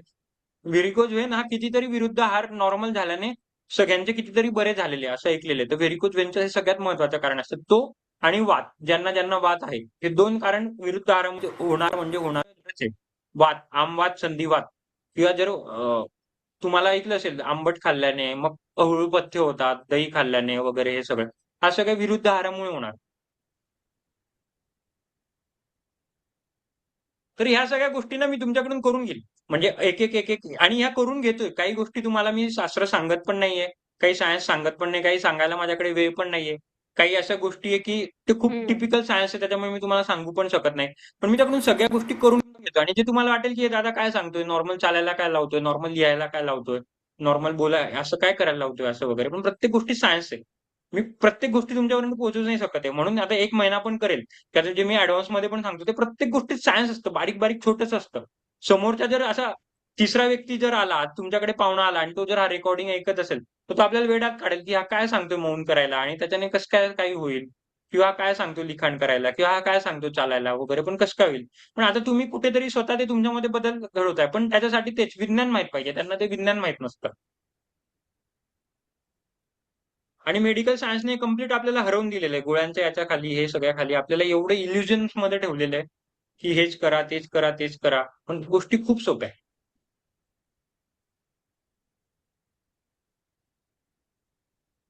एक अर्चनाताईंवरून एक गोष्ट आठवली, ती मी सांगतो. परवा माझ्या अर्चनाताईंशी असंच बोलणं होत होतं. ते एक सहज विषय निघाला. ते पण मला असं वाटतं की मिसकन्सेप्शन दूर व्हायला पाहिजे. कोणाच्या तुम्ही नातेवाईकांचे ऐकलं असेल किंवा घरात पण अनुभव आला असेल की ब्लॉकेज हा विषय ऐकला असेल की 90% ब्लॉकेज निघाली, 85% ब्लॉकेज निघाली. हा विषय पण मी तुम्हाला एकदा सांगून देतो. विषयच निघालाय. तर तर आजपर्यंत भारतात जे मेडिकल सायन्स आहे, मी त्यांना तेच समजत होतो. भारतात जे मेडिकल सायन्स आहे त्यांची आतापर्यंत म्हणजे गटरीमध्ये कचरा आहे हे सांगायचं सायन्स आपल्याकडे आहे. पण गटारीमध्ये किती टक्के कचरा जमलाय हे सायन्स आपल्याकडे सांगायचं आतापर्यंत टेक्नॉलॉजी आली नाहीये. ठीक आहे. मग डॉक्टर आपल्याला काय करतो, आता जर मी तुम्हाला एका पाईपमध्ये ब्लॉकेज सांगितलं, समजा गटरीमधलंच उदाहरण घ्या. आपल्या गटरमध्ये कचरा साठलेला आहे. तोच कचरा मी सुनंदाताईंना दाखवला, तोच वीणाताईंना दाखवला, तोच सीमाताई, अर्चनाताई, वैशालीताई, शोभाताईंना दाखवला आणि सांगितलं की सांगा कचऱ्यामध्ये किती टक्के ब्लॉकेज आहे. मग शोभाताई म्हणतील 80%, वीणाताई म्हणतील 85%, प्रत्येक जण आपापल्या हिशोबाने बघून सांगेल, कारण त्याला काही पॅरामीटर नाही. जसं कारण अँजिओग्राफी हा टर्म ऐकला असेल, त्याच्यामध्ये आपल्याला कळतं ब्लॉकेज आहे म्हणजे गटरीमध्ये कचरा आहे. पण किती कचरा आहे हे अँजिओग्राफी नाही सांगत. ठीक आहे. मग डॉक्टर त्याच्यानुसार म्हणजे डॉक्टर फक्त अँजिओग्राफीच्या याच्यानुसार बघ सांगतो की अंदाजे 90%, 95% डॉक्टर अंदाजे सांगत असतो आपल्याला आणि आपण त्याच्यासाठी घाबरून जातो की मग 90% ब्लॉकेज झालं, 85% झालं, पण तसं काही नसतं. फक्त ब्लॉकेज असतं. म्हणजे गटरमध्ये कचरा आहे. तो छोटा पण असू शकतो, मोठा पण असू शकतो. पण इट इज नॉट नेसेसरी की तो 90%च आहे. आता डॉक्टरांनी जर सांगितलं, डॉक्टरांच्या तोंडून तुम्ही कधी ऐकलंय का की अँजिओग्राफी तर थोडी ॲबनॉर्मल दिसते, ब्लॉकेज तर आहे, पण फक्त 10% ब्लॉकेज आहे. असं कधी ऐकलंय का? 20% ब्लॉकेज आहे. हो नेहमी असतात. 90 हाच आकडा असतो. 90, 85, 80, 70 हाच आकडा असतो. कारण तो अपिलिंग आहे ना, तरच समोरचा बायपास करायला येईल, तरच समोरचा स्टेंट टाकेल, तरच समोरचा हे करेल. कारण साहजिक आहे, कधी सहजा मनाला प्रश्न विचारा, गटारीत कचरा जर जाम झाला, तर नेहमी 90% जाम होईल का? कधी एक प्लास्टिकची पिशवी पण अडकू शकते ना, कधी नुसता एक खोका पण अडकू शकतो. ब्लॉकेज ते ब्लॉकेज आहे. ब्लॉकेज नेहमी असं देने वाला देता है तो छप्पड़ फाड़ के देता है क्या? थोडा थोडा भी तो देता है ना. तो थोडा थोडा होते होते बडा होता है. प्रत्येक वेळेला मग मग तो म्हणतो नाही आता 1ची 2 करायला लागेल, 2ची 3 वगैरे, तर तसं काही नसतं. कधी पण म्हणजे तसं देवाच्या कृपेने यायला नको कोणावर तसा सण, पण कधी कोणाच्या घरात आला वगैरे तर एकदम असं घाबरून नाही जायचं. खास तर करून आपल्या अटॅकचा विषय झाला वगैरे. आणि अजून एक गोष्ट लक्षात ठेवायची की वाटलं कधी छातीत वगैरे इनकेस काही दुखायला वगैरे, तर लसूण खायचं. लसूण चावून आणि आलं. इतकं चावून खायचं की डोळ्यातून पाणी यायला पाहिजे.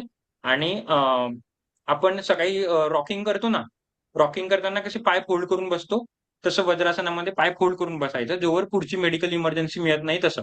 उद्या मी तुम्हाला करून दाखवेल हवं तर क्लासमध्ये. उद्या नाही, सोमवार. उद्या तर आपलं नाहीये. तसं करून टाकेल. तर ह्या 2 गोष्टी ठेवायच्या. आलं चावून चावून खायचं. आलं चावून चावून खाल्ल्याने काय होतं, हे जे धमन्या ह्या पटकन ओपन होतात. तर तेवढ्यापुरती रक्त पास होऊन जातं. ऑब्व्हियसली मेडिकल मदत घ्यावी लागेल. असं नाही की मेडिकलमध्ये तुम्ही जाणारच नाही हॉस्पिटलमध्ये. पण हां, मेडिकल इमर्जन्सी यायपर्यंत म्हणजे ज्याला गोल्डन आवर्स म्हणतात, तो गोल्डन आवर्स पुढे ढकलले जातात. डॉक्टर एक गोळी सांगतो. ज्यांना अटॅक्स वगैरे घरात असेल त्यांना माहित असेल. डॉक्टर एक गोळी सांगतो, की जेव्हा एकदम छातीत दुखायला लागेल, त्या गोळीचं मी नाव नाही घेत. एक गोळी घ्या आणि ती जिभेखाली ठेवा. लगेच तुमचं हा छातीचं हा दुखणं कमी होईल. ते काय असतं बेसिकली? ती काय करते ती गोळी? ती फटकन तुमची धमनी ओपन करते आणि जिभेखाली म्हणजे सगळ्यात पहिले आपलं 4 प्रकारच्या आपण गोळ्या घेत असतो. ते म्हणजे कोणतंही शरीरात टाकत असतो 4 प्रकारचा असतो. एक तर अ, तोंडातून म्हणजे जे काही खातो ते. एक असतं आयडी म्हणजे इंट्राडर्मल म्हणतात. एक असतं आयव्ही त्याला इंट्राव्हेनस म्हणतात आणि एक असतं आयएम ते असते इंट्रामस्क्युलर. ठीक आहे. व्हॅक्सिन वगैरे घेतो तर व्हॅक्सिनची सुई एकदम बारीक असते. ती असते आयडी इंट्राडर्मल म्हणजे ती फक्त त्वचेमध्ये देतात. ती नसेमध्ये नाही देत. इंजेक्शन घेतो ती आपण आयव्ही घेतो. इंट्राव्हेनस घेतो. सलाईन लावतो ती आयएम घेतो, इंट्रामस्क्युलर घेतो आणि जे काही आपल्याला एकदम स्पॉन्टेनियस जर बेनिफिट बघायचा असेल तर डायरेक्ट त्वचेतून घेतो आपण ते त्वचेत. म्हणून ज्यांना म्हणतो की मॅग्नेशियम ज्यांच्यामध्ये मॅग्नेशियमच्या करी त्यांनी पाण्यात मॅग्नेशियम टाकायचे आणि पाय टाकायचे शरीरात लवकर ओढलं जाईल. का? कारण पाय लवकर खिचतं म्हणजे त्वचा लवकर खिचते. तसंच जिभेवरती जर ती गोळी ठेवली तर ती गोळी काय काम करते सगळ्यात धमन्या ओपन करून टाकते आणि तुमचं छातीतलं दुखणं म्हणजे जर अटॅक आला असेल तर ते रक्त तेवढं करून टाकतात. तेच काम तुमचं आलं करतं. सहज एक आणि ते मला वाटलं ब्लॉकेज सांगावं, तुम्हाला मदत पडेल म्हणून मी सांगतोय. ठीक आहे? ओरबूस सवाल. ब्लॉकेज होऊच नये म्हणून याच्यासाठी काय करावं? काय? ब्लॉकेज ब्लॉकेज होऊ नये ब्लॉकेज होऊ नये तेच आता यासाठी. हे 2 प्रकारचे ब्लॉकेज सांगितले मी. एक तर तेच एक तर आहारामुळे होतो. कोलेस्ट्रॉल वगैरे, तेलकट-बिलकट वगैरे ह्या सगळ्या गोष्टी खायला टाळाव्या. तो पहिला ब्लॉकेजचा ब्लॉकेज आणि दुसरा म्हणजे लाईफस्टाईल. लाईफस्टाईलमध्ये तेच की कमी टेन्शन, वेळेवर झोपणं, चांगलं खाणं. सगळ्यात मेन म्हणजे काय झोपणं वगैरे किती पण कंट्रोल केलं तरी हे नाही. सगळ्यात मेन म्हणजे आपले विचार आणि त्याच्यासाठी तेच ध्यान करणं, नामजप करणं. म्हणून मी तुम्हाला नामजपाच्या सांगेल. मी काय बाबा किंवा संत नाही तुम्हाला देवधर्म करायला लावतोय. पण मला तुमच्याकडून काही काही गोष्टी बसल्या बसल्या करून घ्यायच्या आहेत.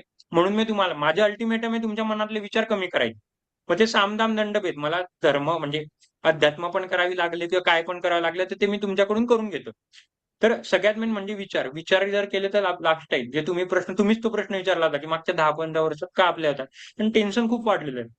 नाही त्या गोष्टीचं टेन्शन, आर्थिक टेन्शन, घरगुती टेन्शन, घरातल्या गोष्टी वाढताय, घरातले वादविवाद वाढायला लागलेले, छोट्या-छोट्या कारणाने वादविवाद वाढायला लागलेले.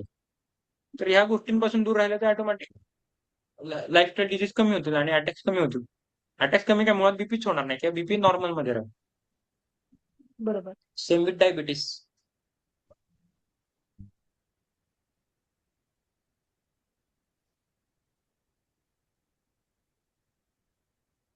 दादा येस. अं, एक सांगू का दादा, हे जे तुम्ही सांगताय ना, तुम्ही आता उद्या आम्हाला रेकॉर्डिंग पण मिळेल, हे सगळं सॉफ्ट स्वरूपात आहे.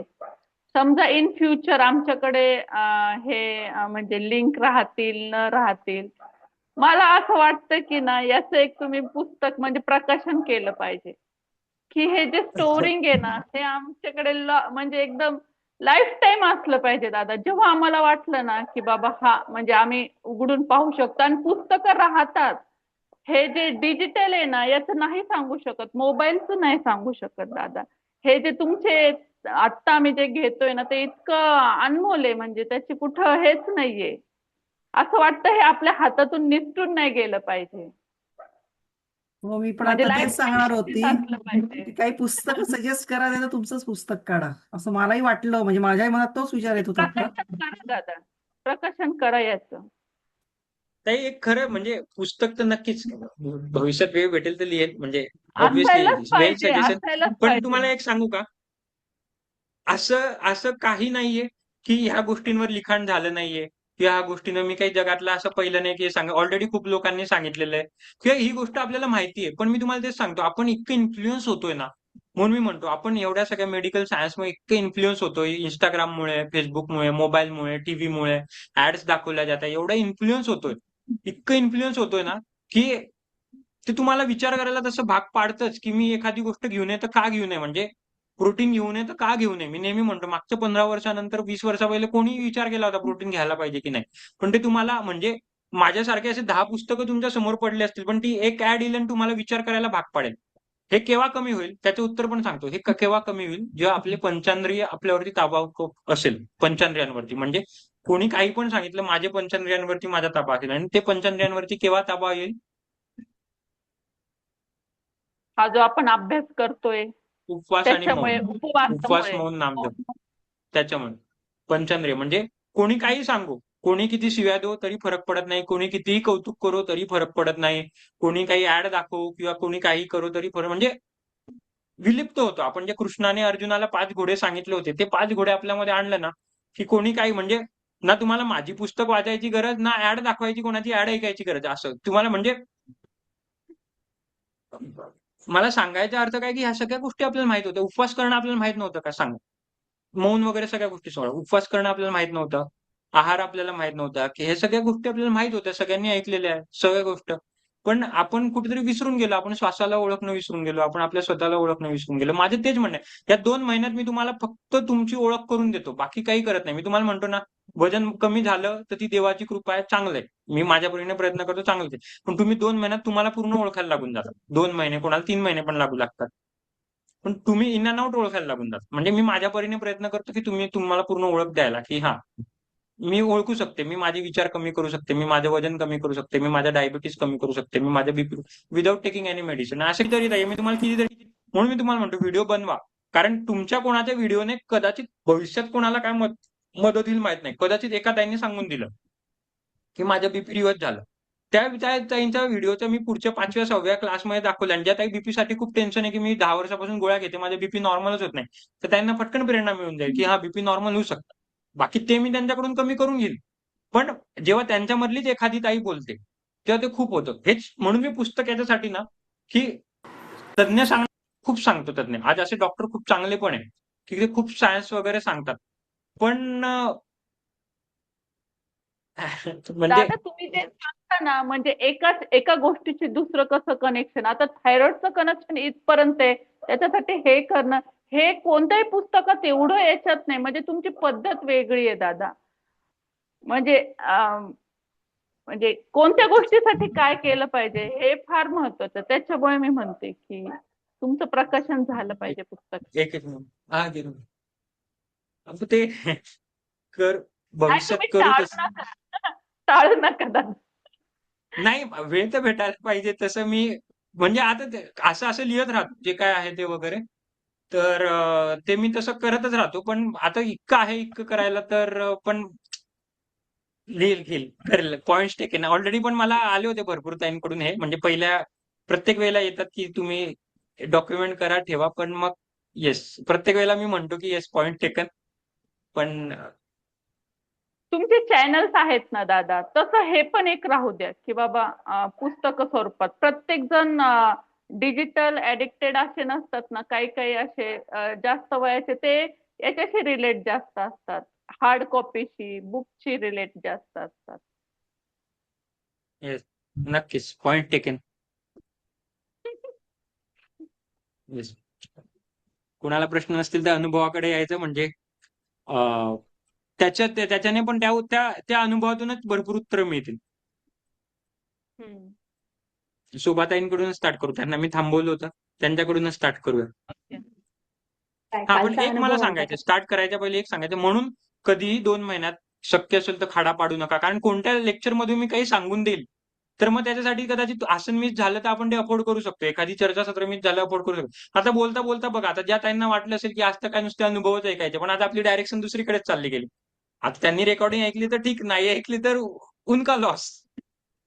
तसं त्याच्यामुळे सकाळी पण मिस नाही करायचं. जरी काही दुखत असलं वगैरे नुसतं लावून ठेवायचं. मी नेहमी म्हणतो काम असेल घरात स्वयंपाक वगैरे असेल लावून ठेवायचं. काहीतरी नक्कीच कोणी काही प्रश्न विचारला तर मी उत्तरांमध्ये सांगून देतो. आता सीमा त्यांना मी कधीपासून सांगतो हा सांगेल थायरॉइड वरती सांगेल बीपी वरती सांगेल. आज योग मिळाला आज सांगून टाकलं. तसं काय तर नाही एक काळजी चालू घ्यायची 2 महिन्यात थांबायचं नाही कुठे आणि अजून पण जर पुढे संधी मिळाली तर पुढे पण करत राहायचं म्हणजे जेणेकरून टच मध्ये राहतो आपण. येस हम्म, शिकव बरोबर. Over to. काय नाही कालचा उपवास आणि मन वरोध आपला झाला ना मंगळवारी आज.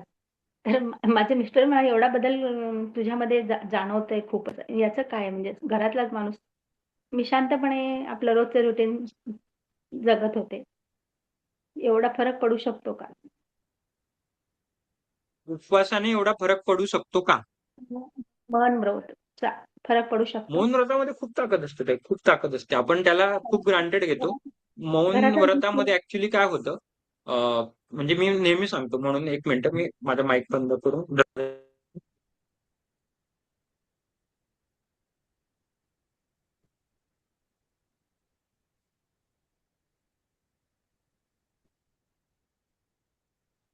आता मौन मध्ये काय झालं त्याचे विज्ञान मी तुम्हाला सांगतो. अशी तुम्हाला एकदम असं तुम्हाला असं वाटत असेल असं जादुई काय झालं माझ्यासोबत, असं अचानक कसं काय एवढा बदल होऊ शकतो. मौन मध्ये काय झालं मी तुम्हाला सांगतो.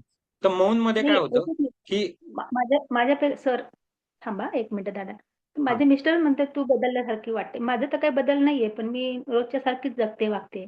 असं का बदल त्यांना जाणवला असं म्हणते. असा होऊ का शकतं बदल? वाटला त्यांना. मला तर काही नाही रोजच्या प्रमाणे मी जगते राहते. त्यांना असं वाटलं आदल्या दिवशी आणि आजच्या दिवशी मध्ये फरक जाणवतो. ओके, मला ताईंचा प्रश्न सुनंदा मला प्रश्न अशी नाही का? त्यांचं म्हणणं असं आहे की तुमचा क्लास सुरू केल्यापासून त्यांच्या अच्छा अच्छा मिस्टरांना अच्छा असं अच्छा अच्छा वाटतंय अच्छा अच्छा अच्छा कळालं की कळालं. त्यांच्यात बदल झाले नाही. अच्छा अच्छा पण अच्छा. त्या हा, म्हणतात की मी रोज तसंच वागते, तसंच बोलते आणि ओके ओके तसंच ओके माझं कळालं. हा सगळं कळालं काम चाललंय. आणि कळालं. त्याशिवाय एक भर त्याच्यामध्ये पडली कालची म्हणजे परवा दिवशी मनरोध आणि ओके उपवास. त्यानंतर कळालं. मी त्यांना जाणवतंय असं. तर एक सगळ्यात पहिली लढाई कुठे जिंकली होती मी तुम्हाला सांगतो. मी काय असं अतिशोक्ती नाही करत किंवा काय का तुम्हाला म्हणजे मी उलट सगळ्यात पहिले सगळ्यांनाच म्हणतो की जर योग शिकायचं असेल, नुसतं आसनं वगैरे शिकायचं असेल तर माझ्यापेक्षा खूप चांगले अनुभवी आहे.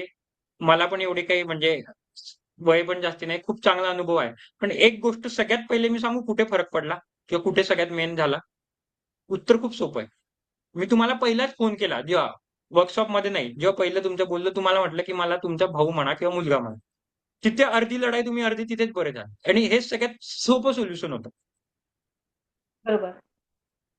हेच अगदी बरोबर. सगळ्यात सोपं. तुम्हाला एका ओळीत उत्तर देतो मी. पूर्ण सार हे करतो. बाकी तर आहेच. मग जेव्हा तुम्ही मला तुमचा भाऊ समजले, जे हक्काचे समजले, तेव्हा मग हळू-हळू एक तुम्हाला, की हां, मी एक श्रद्धा होते, की मी बरी बरी म्हणायपेक्षा, की मी बरोबर हातात आहे. मी बरोबर अशात आहे. मी तुम्हाला हे पण सांगितलं होतं. पहिल्याच दिवशी सांगितलं होतं, की प्रत्येक प्रश्नाची उत्तर माझ्याकडे नसतील. मी काही डॉक्टर नव्हे किंवा मी काही वैद्य नव्हे किंवा माझा एवढा अनुभव पण नाही. वयच लहान आहे वगैरे. पण एक आजकाल परत तेच.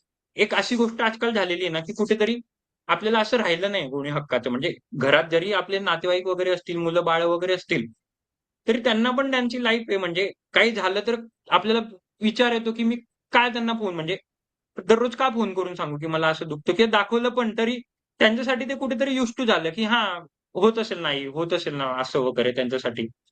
त्यांच्याकडे कदाचित सोल्युशन असतील, नसतील बरं. म्हणजे आपण तिसऱ्या व्यक्तीकडे जातो. डॉक्टरांकडे का जातो? खूप वेळेला आपल्याला माहीत पण नसतं. डॉक्टरांकडे आपण ऐकलं पण असतं, की तो डॉक्टर लुटारू आहे किंवा तो डॉक्टर लुबाडतो वगैरे. तरी आपण डॉक्टरांकडे जातो.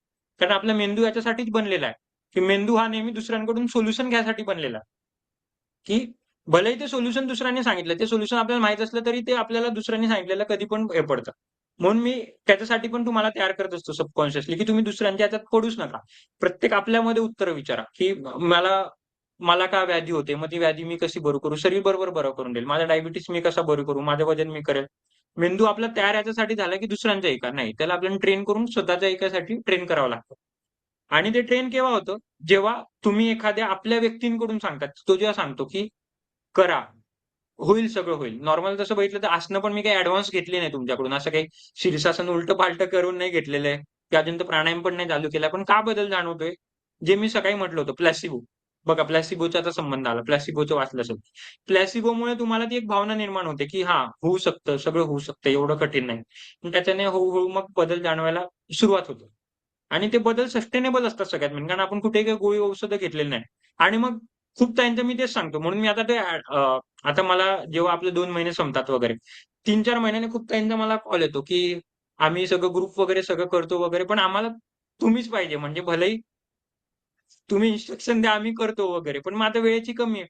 मग त्यांच्यासाठी मी सांगतो, की एक मी ॲडव्हान्स ठेवतो, म्हणजे एकदम कमी निःशुल्क, म्हणजे निःशुल्क म्हणा, निःशुल्क नाही म्हणता येणार, एकदम कमी याच्यात. ऑब्व्हियसली एवढे जे आता 4-5 हजार ते नाही, एकदम कमीत कमी ठेवतो, जेणेकरून मी त्यांच्या संपर्कात राहील, ते माझ्या संपर्कात राहील आणि दररोज त्यांना नुसतं श्वास घ्या, श्वास सोडा, पाय हलवा, पाय खाली करा. एवढं जरी म्हटलं असतं, त्यांचं म्हणणं असतं, की मला रेग्युलॅरिटी पाहिजे. कारण ते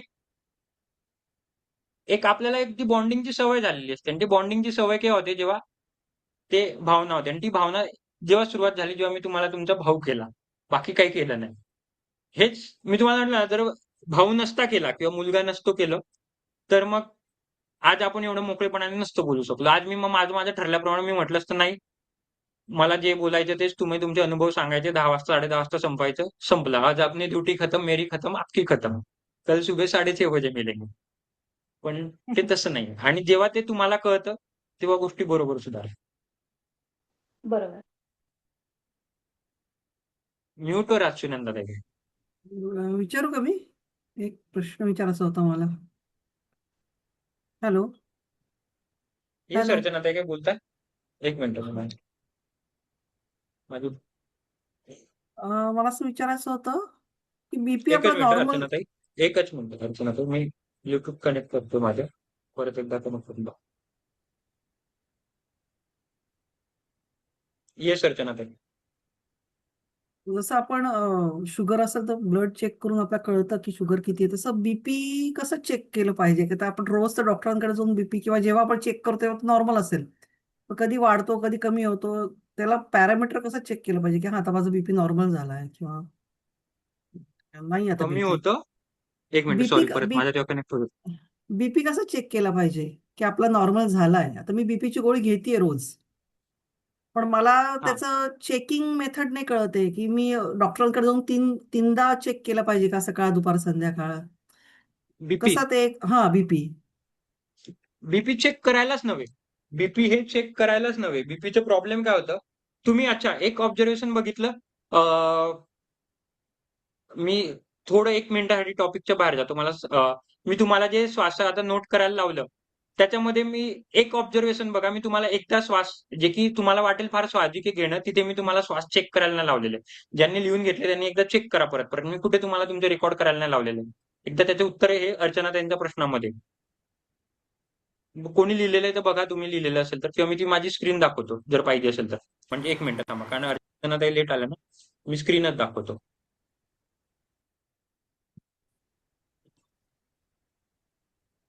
उठल्यावर, 1 मिनिट. वर्गानंतर आणि घरातली येस कामं शोभाताई, करताना. सुनंदाताई, तुम्ही काही उत्तर दिलं का तेवढा?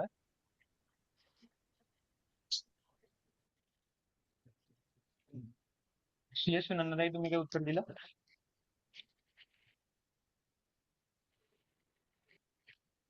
मी म्हटलं की ब्रीदिंग पॅटर्न जो तुम्ही सांगितला तो ना, की उठल्यावर वर्गानंतर चेक करा म्हणून.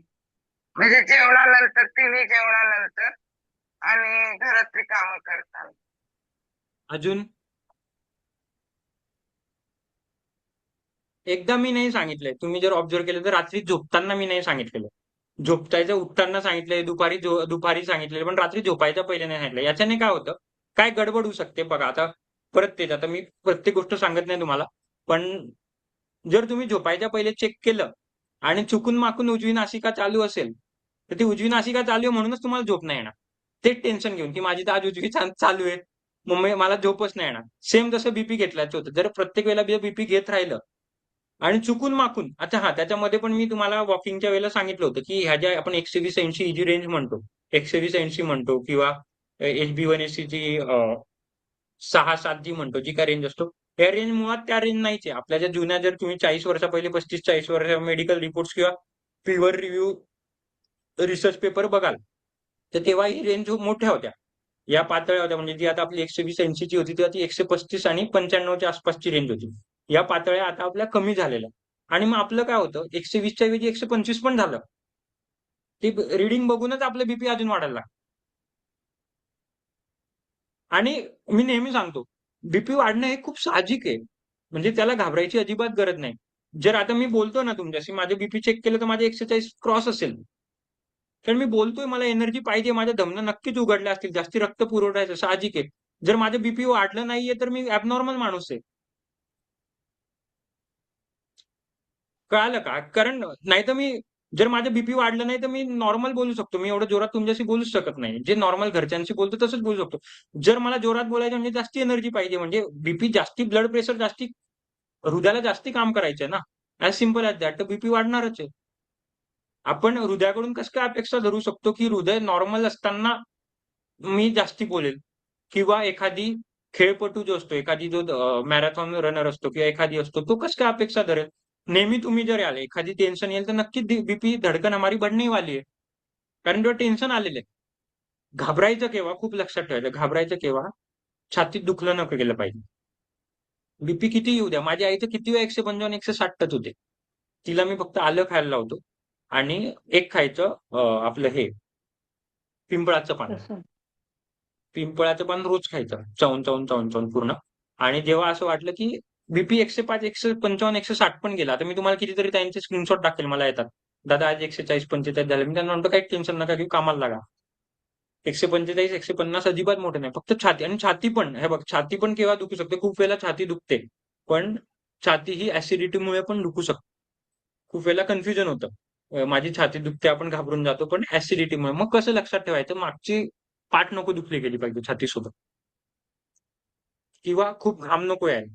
जेव्हा ह्या 2 गोष्टी होतील तेव्हाच घाबरायची गरज आहे. बाकी बीपीची रिडिंग किती पण येऊ द्या ना. आता परत मागच्या 10 वर्षा पहिले बीपीची मशीन तरी होती का? की एवढं डॉक्टरांकडे जायचं आपल्याकडे ॲक्सेस तरी होतं का?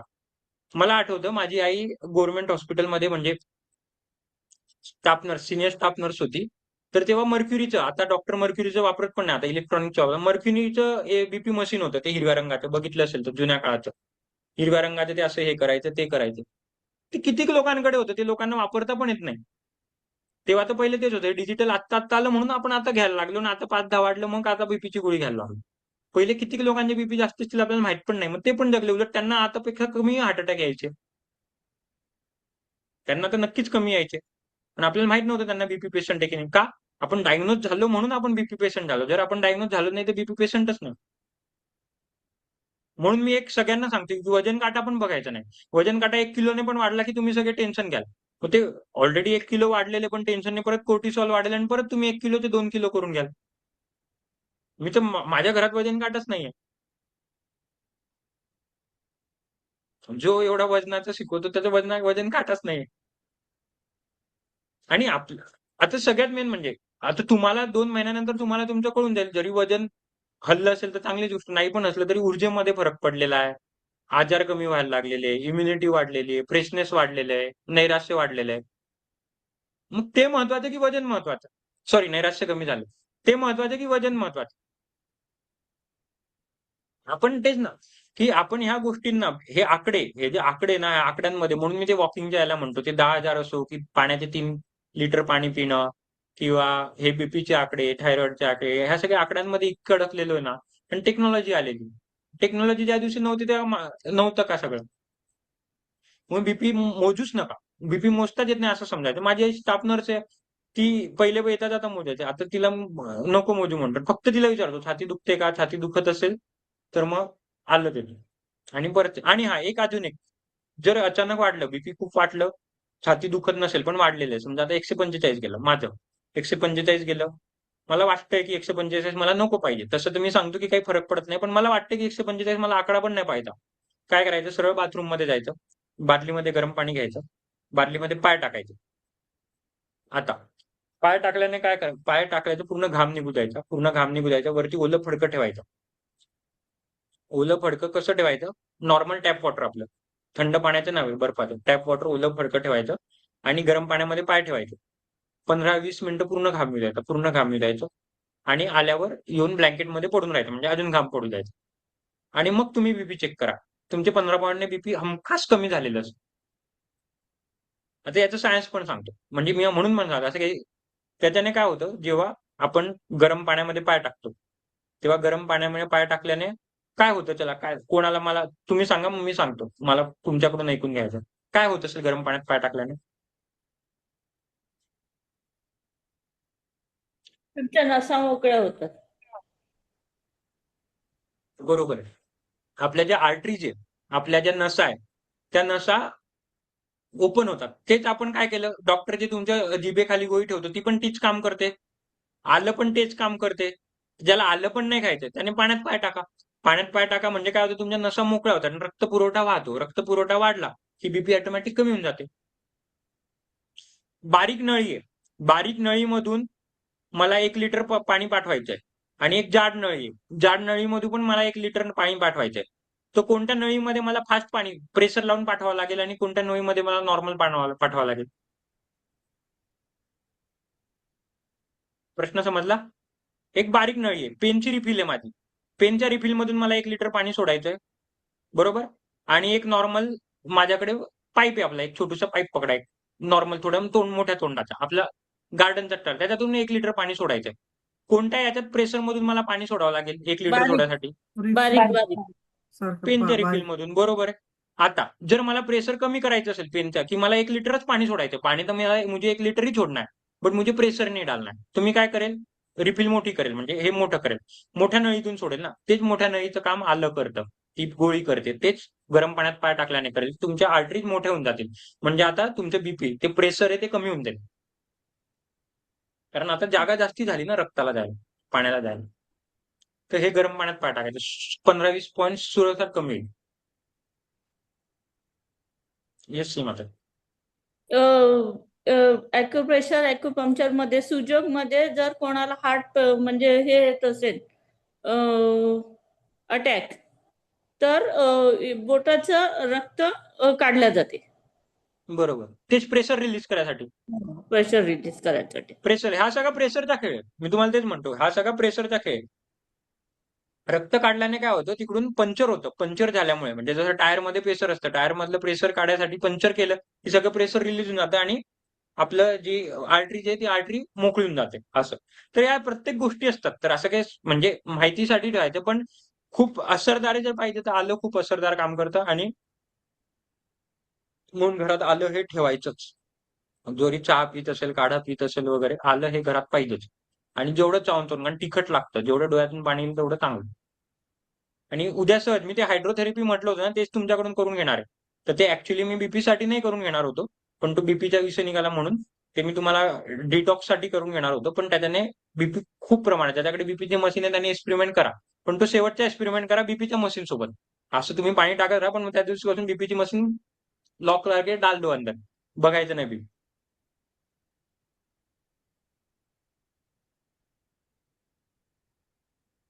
अजून काही प्रश्न? काही नाही. आपले अनुभव राहूनच गेले. मीनाताई पण गेल्या आणि प्रश्न आता उशीर पण झालाय भरपूर. थांबूया, अनुभव कधीतरी परत घेऊया, किंवा एखाद्याला एक्स्ट्रा घेऊया. जे प्रश्न उत्तरांसाठी होतं, जी राखीव ठेवली होती ती आज घेतलं, ते आपण अनुभव टाकू. कदाचित अजून नवीन अनुभव पण येतील, ते पण त्याच्यामध्ये चर्चा करता येईल. पण ठीक आहे, असो, भरपूर नवीन गोष्टी कळाल्या असतील, नवीन गोष्टी समजल्या असतील, हे सगळ्याच गोष्टी महत्वाच्या असतात. तर नक्कीच त्याचा पण फायदा होईल, जे रेकॉर्डिंग येतील त्यांना पण त्याचा फायदा होईल. ठीक आहे. एक गोष्ट आता आठवणीने करायची आहे, जलनेती पॉट मागून घ्यायचं आहे उद्यामध्ये. मी एक परत रिमाइंडर टाकतो, जेणेकरून तुमच्या येणाऱ्या 7-8 दिवसात येऊन जाईल, किंवा मेडिकल मधून आणून घ्यायचं. ठीक आहे. काय मला ऐकायला नाही, काय नाही पाहायचं. अच्छा, अर्चनाताई तुम्ही लेट आल्या ना, तुमच्यासाठी मी एकदा स्क्रीन शेअरिंग करून दाखवून देतो.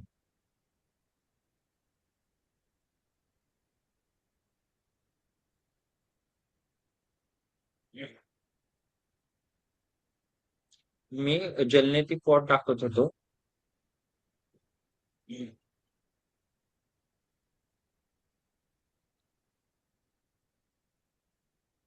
तर अर्चनाताई, आपण पुढच्या आठवड्यात जलनेती घेणार आहोत. तर जलनेतीसाठी मी सगळ्यांना सांगितलं की मेडिकल, माझी स्क्रीन दिसते ना सगळ्यांना, मी मोठी करतो हवं हो. तर. हा, तर सगळ्यांना मी सांगितलं की मागून ठेवा किंवा मेडिकल आहे मधून आहे घेऊन या, म्हणजे आमच्याकडे आहे. सगळ्यात आहे ना, बस मग संपलं तोच प्रश्न. तर तेच सांगत होतो, ते एकदा मागून घ्या, म्हणजे आलं सगळ्यांचं की मला करून घेता येईल. व्हेरी गुड, सिनेमाताईंका रेडी आहे. मस्त, चलो बढिया. ठीक आहे, थांबूया. ओके. चल, थँक्यू ताई. Okay thank you. ओके. शुभरात्री. शुभरात्री. दादा. शुभरात्री. शुभरात्री. Good night. मीटिंग बंद करतो.